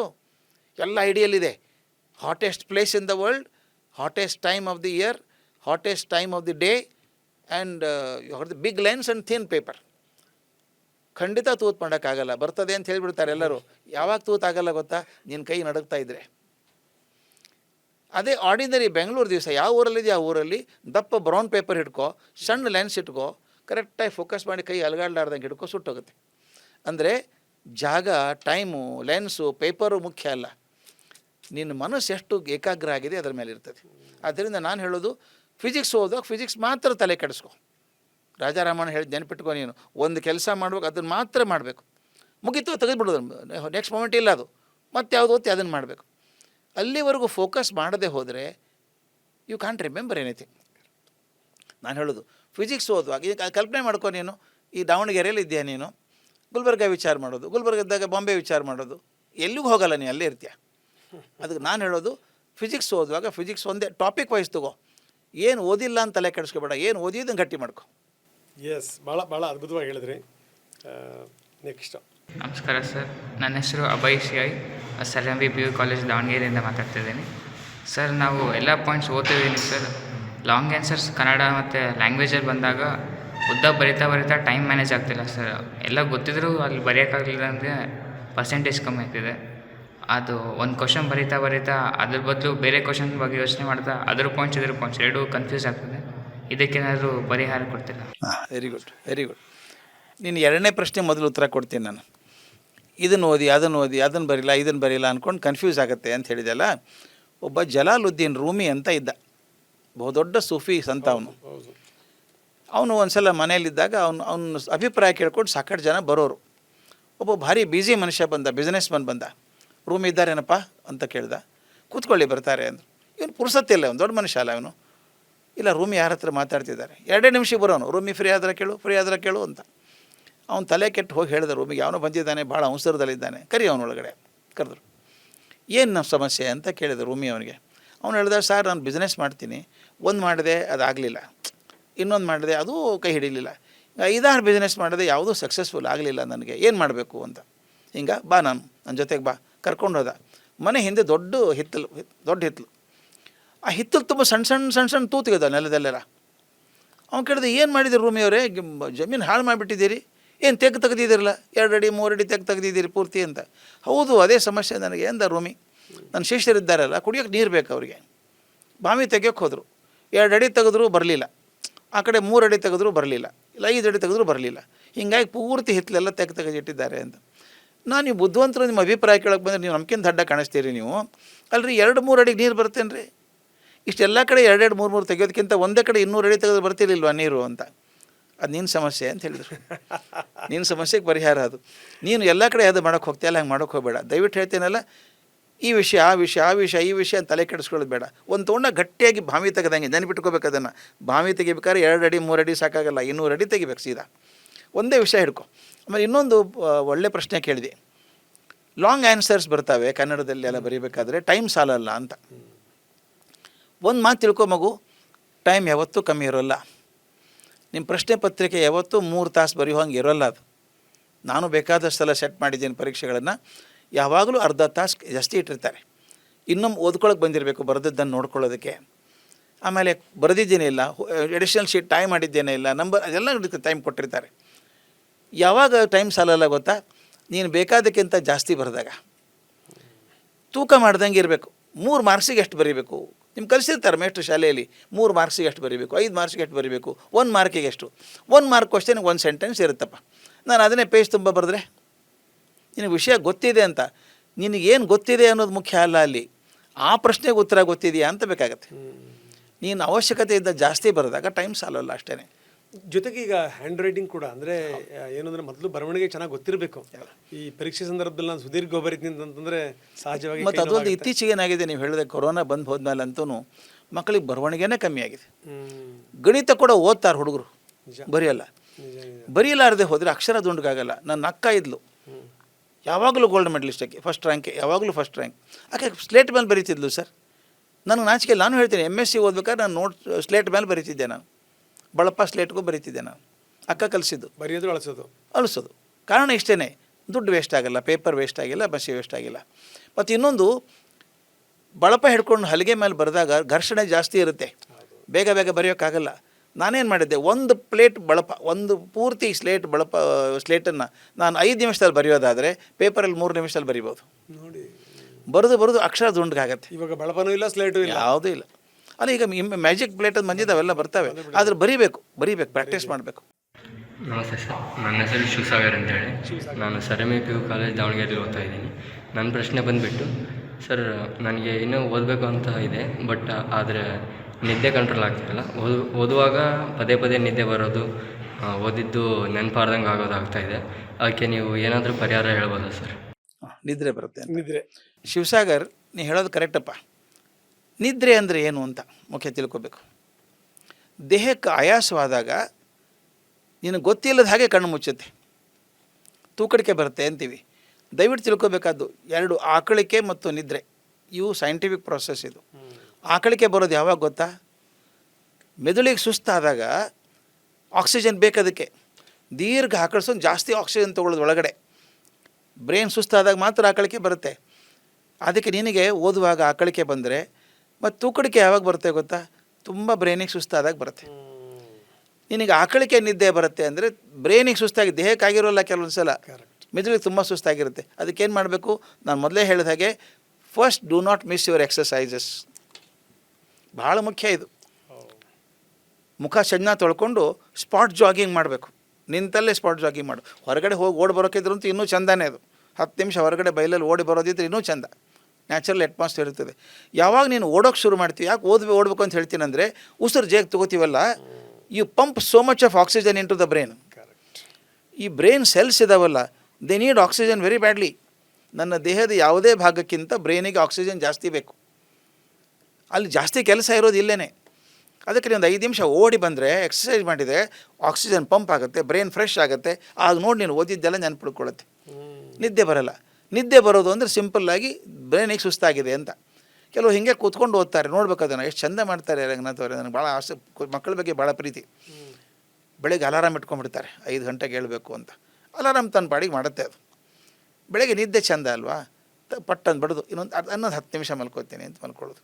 ಮತ್ತು ಅಮ್ಮ ಬಂದು ಎಬ್ಬಿಸ್ತಾರೆ 6 ಗಂಟೆಗೆ. ಎದ್ದು ಕೂಡೋದು, ಹಾಸಿಗೆ ಮೇಲೆ ಕೂಡೋದು, ಬೆನ್ನು ವಯಸ್ಸತ್ತೆಲ್ಲ ಗೋಡೆಗೆ ಆಣಿಸಿ ಕೂತ್ಕೊಳ್ಳೋದು.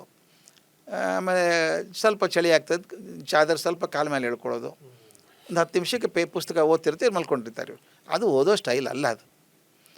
ಸ್ವಚ್ಛ ಮುಖ ತೊಳ್ಕೊಂಡು ಒಂದು ಕಡೆ ಕೂತ್ಕೋಬೇಕು. ಟೇಬಲ್ ಚೇರ್ ಇದ್ದರೆ ಸರಿ, ಇದ್ರ ಏನಾದರೂ ಇರಲಿ, ಟೇಬಲ್ ಚೇರೇ ಬೇಕು ಅಂತಿಲ್ಲ. ನೆಲದ ಮೇಲೆ ಎಲ್ಲೋ ಕಡೆ ಶಾಂತ ಜಾಗ ಇರೋ ಹಾಗೆ, ಮನಸ್ಸು ಡಿಸ್ಟ್ರಾಕ್ಷನ್ ಆಗದ ಹಾಗೆ. ಕೆಲವು ಅಡುಗೆ ಮನೇಲಿ ಕೂತು ಓದ್ತಾರೆ. ಇನ್ನೊಂದು ಮಾತು ಹೇಳ್ಬಿಡ್ಬೇಕು ಇಲ್ಲಿ, ಕೆಲವು ಟಿ ವಿ ನೋಡ್ತಾ ಓದ್ತಾರೆ, ಕೆಲವು ಮ್ಯೂಸಿಕ್ ಕೇಳ್ತಾ ಓದ್ತಾರೆ.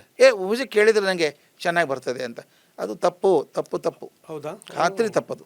ಯಾಕಂದರೆ ನೀವು ಬ್ರೈನ್ ಹೆಂಗಿದೆ ಅಂದರೆ, ಒಂದು ಕೆಲಸ ಮಾಡ್ತಿದ್ರೆ ತುಂಬ ಚುರುಕಾಗಿ ಮಾಡುತ್ತೆ, 2 ಕೆಲಸ ಮಾಡಿದ್ರೆ ಹಂಚಿ ಹೋಗುತ್ತೆ, ಅದರ ವಿಭಾಗ ಆಗುತ್ತೆ. ಒಂದು ತಮಾಷೆ ಪ್ರಸಂಗ ಹೇಳ್ತೀವಿ, ಮನೆ ಪ್ರಾಕ್ಟೀಸ್ ಮಾಡಿ, ನೀವು ಮನೆ ಮಾಡಿ ನೋಡಿ. ಒಂದು ಪೇಪರ್ ಇಟ್ಕೋ, 1 2 3 4 5 6 ಎಲ್ಲರಿಗೂ ಬರುತ್ತೆ ಬರೆಯೋದಕ್ಕೆ. ವಾಚ್ ಟಾಪ್ ಕ್ಲಾಕ್ ಇಟ್ಕೋಬೇಕು. ವಾಚ್ ಇಟ್ಕೊಂಡು ಸ್ಟಾರ್ಟ್ ಅಂದು 1 2 3 4 5 6 7 8 9 10 10 ವರ್ದಿಲ್ಸ್ಬಿಡು. ಎಷ್ಟು ಸೆಕೆಂಡ್ ನೋಡಿದೆ ಬರೀ, ಅದು ಮುಂದೆ 5 ಸೆಕೆಂಡ್ ತೊಗೊಂಡೆ ಬರೀ. ಅದ್ರ ಕೆಳಗೆ ABCDEFGHIJK ಬರೀ, ಜೆ ತನಕ ಬರೀ, 10 ಆಲ್ಫಾಬೆಟ್ಸ್ ಟಕ ಟಕ ಬರೀ. ಎಷ್ಟು ಸೆಕೆಂಡ್ ತೊಗೊಂಡು ಅದು ಮುಂದೆ ಬರೀ. 7 ಸೆಕೆಂಡು ಅಂತ ಇಟ್ಕೊ. 5 ಸೆಕೆಂಡು ನಂಬರ್ ಬರೆಯೋದಕ್ಕೆ, 7 ಸೆಕೆಂಡು ಅಕ್ಷರ ಬರೆಯೋದಕ್ಕೆ ಅಲ್ವಾ. ಪೇಜ್ ತಿರುಗಿಸ್ಬೇಕೀಗ, ಆ ಪೇಜಲ್ಲಿ ಬರೆಯೋಂಗಿಲ್ಲ. ತಿರುಗಿಸಿ ಏನು ಬರೀಬೇಕು ಗೊತ್ತಾ? 1A ಪಕ್ಕದಲ್ಲಿ ಒಂದ್ರ ಕೆಳಗೊಂದಲ್ಲ, 1A 2B 3C 4D 5E ಬರ್ಕೋತ ಹೋಗು. 10J ತನಕ ಬರೀ. ಎಷ್ಟು ಸೆಕೆಂಡ್ ತೊಗೋತೀವಿ ನೋಡು. 2 ಸೇರಿದ 12 ಸೆಕೆಂಡ್ ಆಗಬೇಕಾಗಿತ್ತಲ್ಲ, 20 ಸೆಕೆಂಡ್ ಒಳಗೆ ಆಗೋದೇ ಇಲ್ಲ ಅದು. ಯಾಕೆ? 2 ಸಹ 12 ಆಗಬೇಕಾಯ್ತಲ್ಲ. ಹಾಂ, ಶಿಫ್ಟ್ ಆಗುತ್ತಲ್ಲ. The brain has to change the track between alphabets and numbers. ಈ ಸ್ವಿಚಿಂಗಲ್ಲಿ ಟೈಮ್ ಲಾಸ್ ಆಗುತ್ತೆ. ಆದ್ದರಿಂದ ನಾನು ಹೇಳ್ಕೊತೀನಿ, ಯಾಕೆಂದ್ರೆ ಮಲ್ಟಿ ಟಾಸ್ಕಿಂಗ್ ಇದ್ದೀನಿ ನಾನು, ಒಂದೇ ಸಲ ಎಲ್ಲ ಕೆಲಸ ಮಾಡ್ತೀನಿ. ಟಿ ವಿ ನೋಡ್ತಾ ಓದ್ತೀನಿ. ಯಾವುದಾದ್ರೂ ಒಂದು ಮಾಡಪ್ಪ. ಟಿ ವಿನಾದರೂ ನೋಡು ಭಕ್ತಿಯಿಂದ, ಇಲ್ಲ ಓದಾದರೂ ಓದು. ಎರಡೂ ಮಾಡೋಕ್ಕೆ ಹೋಗಬೇಡಿ. ಅಥವಾ ಈ ಓದಿ ತಾವು ಹೇಳಿದ್ರಲ್ಲ 45 ನಿಮಿಷಕ್ಕೆ ಒಂದು ಗ್ಯಾಪ್ ಕೊಡಬೇಕು. ಆ ಸಂದರ್ಭದಲ್ಲಿ ಬೇಕಾದ್ರೆ ಕೇಳ್ಕೊ, ತೊಂದರೆ ಇಲ್ಲ. ಆದರೆ ಓದುವಾಗ ಮಾತ್ರ ಏಕಾಗ್ರ ಇರಬೇಕು. ಅರ್ಜುನನ ಕತೆ ಎಲ್ಲರಿಗೂ ಗೊತ್ತಿದೆ. ಬಾಣ ಪ್ರಯೋಗ ಮಾಡಿದಾಗ ಎಲ್ಲರನ್ನೂ ಕರೆದ್ರು. ದ್ರೋಣಾಚಾರ್ಯರು ಗಿಡದ ಮೇಲೊಂದು ಪಕ್ಷಿ ಕಟ್ಟಿದ್ರು, ಯಾರಿಗೆ ಕಾಣುತ್ತೆ ಅಂತ. ಧರ್ಮರಾಜನ ಕರೆದ್ರು, ಕಾಣುತ್ತಾ ಪಕ್ಷಿ? ಕಾಣುತ್ತೆ ಅಂದ. ಮತ್ತೇನು ಕಾಣಿಸುತ್ತೆ? ಮರ ಕಾಣಿಸುತ್ತೆ. ಮತ್ತೇನು ಕಾಣಿಸುತ್ತೆ? ನೀವು ಕಾಣಿಸ್ತೀರಿ, ಎಲ್ಲರೂ ಕಾಣಿಸ್ತಾರೆ. ಬಾಣ ಬಿಲ್ಲಿಡು ಹೋಗಂದ್ರು ಅವರು, ಆಗಲ್ಲ ನಿನ್ನ ಕಡೆಯಿಂದ. ಎಲ್ಲರೂ ಹಾಗೆ ಹೇಳಿದರು, ಅದು ಕಾಣುತ್ತೆ, ಇದು ಕಾಣುತ್ತೆ ಅಂತ. ಅರ್ಜುನ ಹೇಳ್ದ, ಪಕ್ಷಿ ಕುತ್ತಿಗೆ ಬಿಟ್ಟು ನನಗಿನ್ನೇನೂ ಕಾಣಿಸಲ್ಲ ಅಂದವನು. ಅದಕ್ಕೆ ದೊಡ್ಡ ಧನುರ್ಧರ ಅದವನು. Simple message. ಓದುವಾಗ 4 ಕಡೆ ಮನಸ್ಸು ಇರೋದು ಬೇಡ, ಒಂದು ಕಡೆ ಇರಲಿ. ಮತ್ತು ಇನ್ನೊಂದು ಕೂತ್ಕೊಂಡು ಹಾಲಲ್ಲಿ ಕೂತ್ಕೊಳ್ಳೋದು, ಅವ್ರು ಏನು ಮಾಡ್ತಾರೆ ನೋಡೋದು, ಅಡುಗೆ ಮೇಲೆ ಅಮ್ಮ ಏನು ಮಾಡ್ತಾರೆ ನೋಡೋದು. ಆಗೋಲ್ಲ. ಇದು ಎಷ್ಟು ಸ್ಟಡಿ ರಿಸರ್ಚ್ ಆಗಿದೆ ಸರ್. ಇದಕ್ಕೆ ಆಕ್ಸ್ಫರ್ಡಲ್ಲಿ ರಿಸರ್ಚ್ ಮಾಡಿದ್ದಾರೆ. ಈಗ ನಾನು ಪಾಠ ಮಾಡ್ತೀನಿ, ಕೈಯಲ್ಲಿ ಪುಸ್ತಕ ಹಿಡ್ಕೊಂಡು ಪಾಠ ಮಾಡ್ತಿದ್ದೀನಿ. ನಾನು 30 ಮಕ್ಕಳು ಕೂತಿದ್ದಾರೆ. ನಾನು ಅಂದ್ಕೊಂಡಿದ್ದೆಲ್ಲ ಅರ್ಥ ಆಗುತ್ತೆ ಅವರಿಗೆ ಅಂತ. ಮಕ್ಕಳನ್ನು ಗಮನಿಸ್ತಾರೆ. ಏನೇನು ಗಮನಿಸ್ತಾರೆ?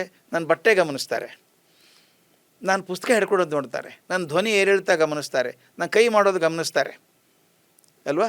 ಇದ್ರ ಜೊತೆಗೆ ನಾನು ಹೇಳಿದ ಪದ್ಯನೂ ಕೇಳಿಸ್ಕೊತಾರೆ. ನಾನು ಕಲ್ತದ್ದಿದ್ದು ಭಾಳ ದೊಡ್ಡ ಕಲ್ತದ್ದು. ನಾನು ಪದ್ಯ ಕಲಿಸ್ತಾ ಇದ್ದರು ಅವರು.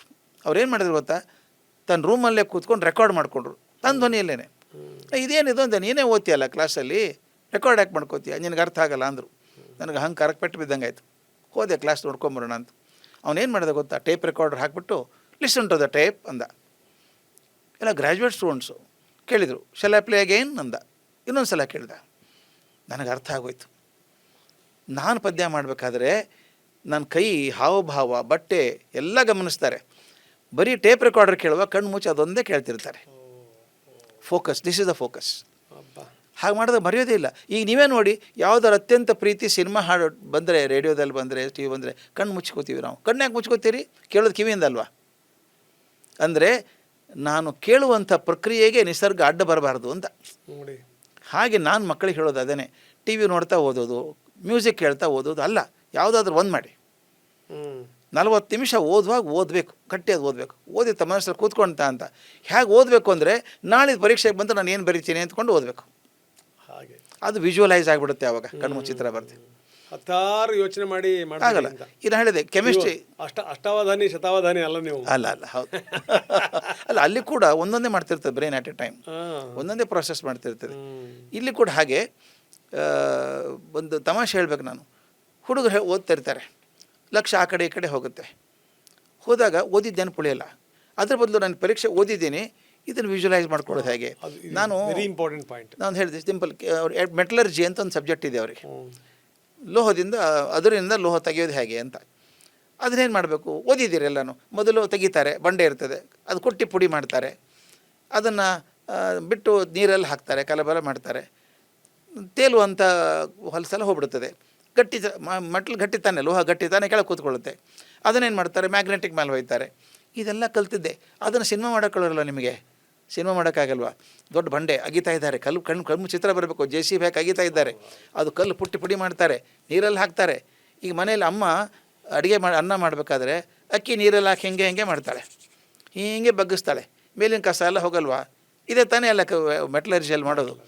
ಹಾಗೆ ಪ್ರತಿಯೊಂದು ಓದಿದ್ದನ್ನು ಒಂದು ಸಿನಿಮಾ ಮಾಡ್ಕೋಬೇಕು ಮನಸ್ಸಲ್ಲಿ, ಅದು ಮರೆಯೋದಿಲ್ಲ. ಎಂಥ ಅದ್ಭುತ. ಕೊನೆಯ ಪ್ರಶ್ನೆ ಗುರುಗಳೇ. ನಮಸ್ಕಾರ ಸರ್, ನನ್ನ ಹೆಸರು ಕಾರ್ತಿಕ್ ಅಂತ. ನಾನು ಸರ್ಎಂವಿ PU ಕಾಲೇಜ್ ದಾವಣಗೆರೆ.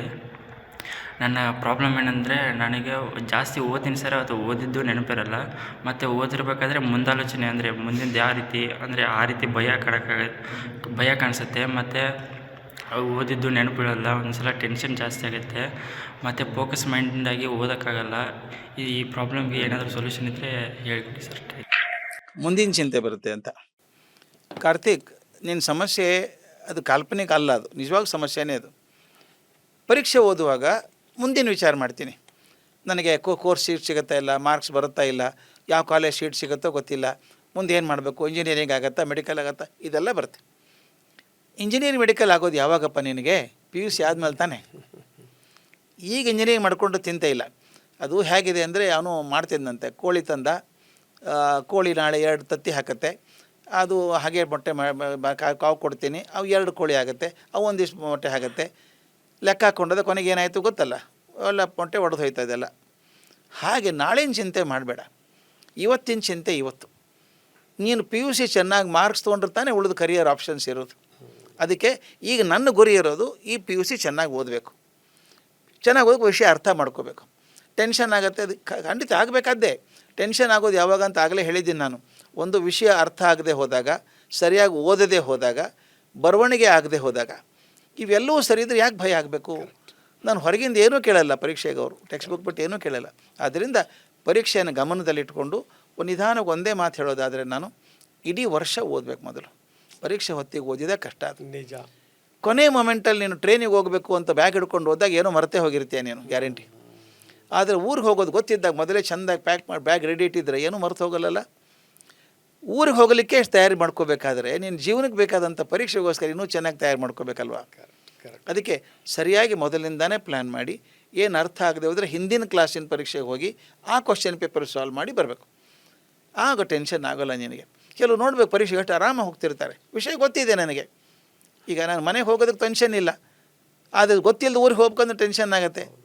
ಹಾಗೆ ನೀವು ಗೊತ್ತಿಲ್ಲದ ಊರಿಗೆ ಹೋಗುವಂಗೆ ಆಗಬಾರ್ದು. ಪರೀಕ್ಷೆ ಅಂದರೆ ನಿಮ್ಗೆ ಗೊತ್ತಿರೋ ಊರಿಗೆ ನಿಮ್ಮ ಮನೆಗೆ ಹೋಗ್ತಿದ್ದೀರಿ ಅಂದ್ಕೊಂಡು ಹಾಗೆ ವಿಷಯವನ್ನು ಚೆನ್ನಾಗಿ ಓದ್ಕೊಂಡು ಮನನ ಮಾಡಿಕೊಂಡು ಅದನ್ನು ಚಿತ್ರೀಕರಣ ಮನಸ್ಸಲ್ಲಿ ಮಾಡಿಕೊಂಡು ಬರೆದು ತೆಗೆದು ಮತ್ತೊಬ್ಬರಿಗೆ ಪಾಠ ಮಾಡಿ ನೆನಪಿಟ್ಕೊಂಡ್ರೆ ಯಾವ ಚಿಂತೆನೂ ಇಲ್ಲ. Fantastic sir. ತಮ್ಮ ಬಿಡುವಿಲ್ದಿರೋ ಸಂದರ್ಭದಲ್ಲೂ ಬಂದಿಷ್ಟು ಮಾತಾಡಿದ್ರಿ. ಕೊನೆಯದಾಗಿ ವಿದ್ಯಾರ್ಥಿಗಳಿಗೆ ಒಂದು ಸಂದೇಶ, ಇದು ಎಲ್ಲದೂ ಕೂಡ ಸಂದೇಶವೇ, ಆದರೂ ಕೊನೆಯದಾಗಿ ಬಹಳ ಮುಖ್ಯ ಒಂದು ಮಕ್ಕಳೇ, ಯಾವತ್ತೂ ಮರಿಬಾರ್ದು ನಿಮ್ಮ ಈ ಸ್ಥಿತಿಗೆ, ನಿಮ್ಮ ಈ ಪರೀಕ್ಷೆ ತಯಾರಿ ಮಾಡ್ಕೊಳ್ಳೋದಕ್ಕೆಲ್ಲ ನಿಮ್ಮ ಅಪ್ಪ ಅಮ್ಮ ಭಾಳ ಮುಖ್ಯ. ಅವ್ರ ಬಗ್ಗೆ ನಿಮ್ಗೆ ಯಾವತ್ತೂ ಗೌರವ ಕಮ್ಮಿ ಇರಬಾರ್ದು, ಅವ್ರ ಬಗ್ಗೆ ಪ್ರೀತಿ ಕಮ್ಮಿ ಆಗಬಾರ್ದು. ಅವ್ರು ಒತ್ತಾಯ ಮಾಡ್ತಾರೆ ಕೆಲವೊಂದು ಸಲ ಓದು ಅಂದಾಗ ಬೇಜಾರು ಮಾಡ್ಕೋಬೇಡಿ. ಅವ್ರು ಹೇಳೋದು ನಿಮಗೋಸ್ಕರ ಹೇಳ್ತಾರೆ, ಮತ್ತೊಬ್ಬರು ಯಾರಿಗೂ ಅಲ್ಲ. ನೀವು ಯಾವಾಗಲೂ ಒಂದು ಮಾತು ತಿಳ್ಕೊಬೇಕು, ಅಮ್ಮಗೆ ಅಪಮಾನ ಮಾಡಿ ಬೇಜಾರು ಮಾಡಿ ದೊಡ್ಡವರಾಗೋಕ್ಕೆ ಸಾಧ್ಯ ಇಲ್ಲ. ನಿಮ್ಮ ಅಮ್ಮನ ಕಣ್ಣಲ್ಲಿ ನಿಮ್ಮ ನಡೆಯಿಂದಾಗಲಿ ಮಾತಿನಿಂದಾಗಲಿ ಒಂದು ಹನಿ ನೀರು ಬಂದರೆ ನಿಮಗೆ ಒಳ್ಳೆಯದಾಗೋಲ್ಲ, ಅದು ತಿಳ್ಕೊಬೇಕು. ದಿನ ಎದ್ದ ತಕ್ಷಣ ತಾಯಿ ಕಾಲು ಮುಟ್ಟಿ ನಮಸ್ಕಾರ ಮಾಡಿ. ಪರೀಕ್ಷೆ ಬಂದಾಗ ಅಂತಲ್ಲ, ಯಾವಾಗಲೂ ಮಾಡಬೇಕು ಅದನ್ನು. ಒಂದು ತಾಯಿ ಕಾಲು ಮುಟ್ಟಿದಾಗ ಸಿಗುವಂಥ ಆತ್ಮವಿಶ್ವಾಸ ನಿಮಗೆ ಎಲ್ಲೂ ಸಿಗಲಿಕ್ಕಿಲ್ಲಪ್ಪ, ಯಾವ ದೇವಸ್ಥಾನದಲ್ಲೂ ಸಿಗಲ್ಲ ನಿಮಗೆ. ಎಂಥ ಮಾತು ನೋಡಿ, ಅದು ಮಾಡಬೇಕು. ಸೆಕೆಂಡ್ಲಿ, ನಿಮ್ಮ ಗುರುಗಳ ಬಗ್ಗೆ ಹಗರಾಗಿ ಮಾತಾಡಬೇಡಿ. ಶಿಕ್ಷಕರ ಬಗ್ಗೆ ಹಗರಾಗಿ ಮಾತಾಡಿದಾಗ ನಿಮ್ಗೆ ಶಿಕ್ಷೆ ಓದಿದ್ದು ಅಂಟಲ್ಲ ನಿಮಗದು. ಮೂರನೇದು, ನಿಮ್ಮಲ್ಲಿ ಆತ್ಮವಿಶ್ವಾಸ ಕಮ್ಮಿ ಆಗಬಾರ್ದು. ನಾನು ಏನು ಕಮ್ಮಿ ಇದ್ದೀನಿ, ಅವ್ರಿಗೂ 2 ಕಣ್ಣು ನನಗೂ 2 ಕಣ್ಣು, ಅವ್ರಿಗೂ ಕೈ, ನನಗೂ ಕೈ ಇದೆ, ನನಗೂ ದೇಹ ಇದೆ, ನನ್ನೂ ರಕ್ತ ಇದೆ, ಆದ್ದರಿಂದ ಅವನು ಪ್ರಯತ್ನ ಮಾಡಿದಾಗ ನಾನು ಮಾಡಿದ್ರೆ ಆಯ್ತಲ್ಲ ಅಂತ ಹೇಳಿ ಅವನನ್ನು ಅನುಸರಣೆ ಮಾಡಿ ಅನುಕರಣೆ ಮಾಡೋಕ್ಕೆ ಹೋಗಬೇಡಿ. ಅವ್ನು ಹೇಗೆ ಓದ್ತಾನೆ ನಾಚಿಕೆ ಬೇಡ. ಇನ್ನೊಂದು ಹೇಳ್ತೀನಿ, ಶಾಲೆಯಲ್ಲಿ ಅರ್ಥ ಆಗದೆ ದಯವಿಟ್ಟು ಮೇಷ್ಟ್ರನ್ನ ಕೇಳಿ, ಸರ್ ನಂಗೆ ಅರ್ಥ ಆಗಿಲ್ಲ ಸರ್ ಹೇಳ್ಕೊಡಿ ಸರ್ ಇನ್ನೊಮ್ಮೆ ಅಂತ ಕೇಳಿ. ಕಲಿಯೋಕ್ಕೆ ಹೋದದ್ದು, ನಾಚಿಕೆ ಯಾಕೆ? ಸುಮ್ಮನೆ ಭ್ರಮೆ ಮಾಡಿ ಆಯ್ತು ಬಂದು ಪರೀಕ್ಷೆಗೆ ಬರೆದ್ರಾಯ್ತು ಅಂತಲ್ಲ. ಪರೀಕ್ಷೆಗೋಸ್ಕರ ಓದಬೇಡ, ಓದಿದ್ದನ್ನು ಪರೀಕ್ಷೆ ಮಾಡೋದಕ್ಕೆ ಇರುವಂಥ ವ್ಯವಸ್ಥೆ ಅದು ಪರೀಕ್ಷೆ. ಅದರಿಂದ ಚೆನ್ನಾಗಿ ಓದಿ, ಭವಿಷ್ಯದ ಬಗ್ಗೆ ಒಳ್ಳೆ ಮಾತಿಟ್ಕೊಳ್ಳಿ, ನೆಗೆಟಿವ್ ಥಾಟ್ಸ್ ಬೇಡ. ದಯವಿಟ್ಟು ಮೋಸ್ಟ್ ಇಂಪಾರ್ಟೆಂಟ್ ಮಾತು ಹೇಳಬೇಕಾದದ್ದು ನಾನು, ನೆಗೆಟಿವ್ ಓದಬೇಡಿ ಈ ಕಾಲಕ್ಕೆ. ಬರೀ ಕೆಟ್ಟ ಸುದ್ದಿ ನೋಡೋದು, ಕೆಟ್ಟ ವಿಷಯ ನೋಡೋದು, ಅಲ್ಲಿ ಹಂಗಾಯ್ತಂತೆ, ಅವನ ಹುಡುಗಿನ ಕೊಂದು ಹಾಕಿದ್ದಂತೆ, ಇದು ಹಿಂಗಾಯ್ತಂತೆ, ಮನೆ ಬಿಟ್ಟು ಓಡೋದಂತೆ, ವೀಲಿಂಗ್ ಮಾಡಿದ್ದಂತೆ, ಇದು ಬೇಡ. ಈ ಕಾಲದಲ್ಲಂತೂ ಮನುಷ್ಯ ಯಾವಾಗಲೂ ಧನಾತ್ಮಕವಾಗೇ ಇರಬೇಕು. ನಿಮ್ಮ ಮನಸ್ಸು ಧನಾತ್ಮಕವಾಗಿದ್ದರೆ ಒಳ್ಳೆಯ ಯೋಚನೆಗಳೇ ಬರ್ತದೆ. ಕೆಟ್ಟ ಯೋಚನೆ ಬಂದರೆ ಮನಸ್ಸು ಸ್ವಚ್ಛ ಇರಲ್ಲ. ಅದರಿಂದ ಭಗವಂತನಲ್ಲಿ ಶ್ರದ್ಧೆ ಇಟ್ಕೊಳ್ಳಿ, ನಿಮ್ಮಲ್ಲಿ ಆತ್ಮವಿಶ್ವಾಸ ಇಟ್ಕೊಳ್ಳಿ, ಕೆಲಸ ಆಗುತ್ತೆ. ಆತ್ಮಬಲಂ ಬಲಂ ಬಲಂ, ಆತ್ಮಬಲಂ ಬಲಂ ಬಲಂ. Yes sir, thank you very much sir. Thank you sir, very happy. Thank you. ಇದು ಬರೀ ವಿದ್ಯಾರ್ಥಿಗಳಿಗೆ ಅಂದರೆ ನಿಮಗೆ ಮಾತ್ರ ಇದು ಪಾಠ ಅಂತಲ್ಲ, ಒಬ್ಬ ತಂದೆಯಾಗಿ ನನಗೂ ಕೂಡ ಪಾಠ.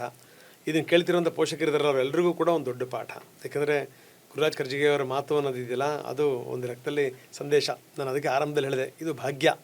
ಸೊ ಇಂಥವ್ರು ನಮ್ಮ ಸುತ್ತಮುತ್ತ ಇದ್ದಾರೆ ಅನ್ನುವಂಥದ್ದೇ ನಮ್ಮ ಭಾಗ್ಯ. ಅದು ಮತ್ತೊಂದು ಸರಿ ಭೇಟಿ ಮಾಡೋಣ. ನಮಸ್ಕಾರ. Thank you sir. ನಮಸ್ಕಾರ. Thank you sir. Thank you so much.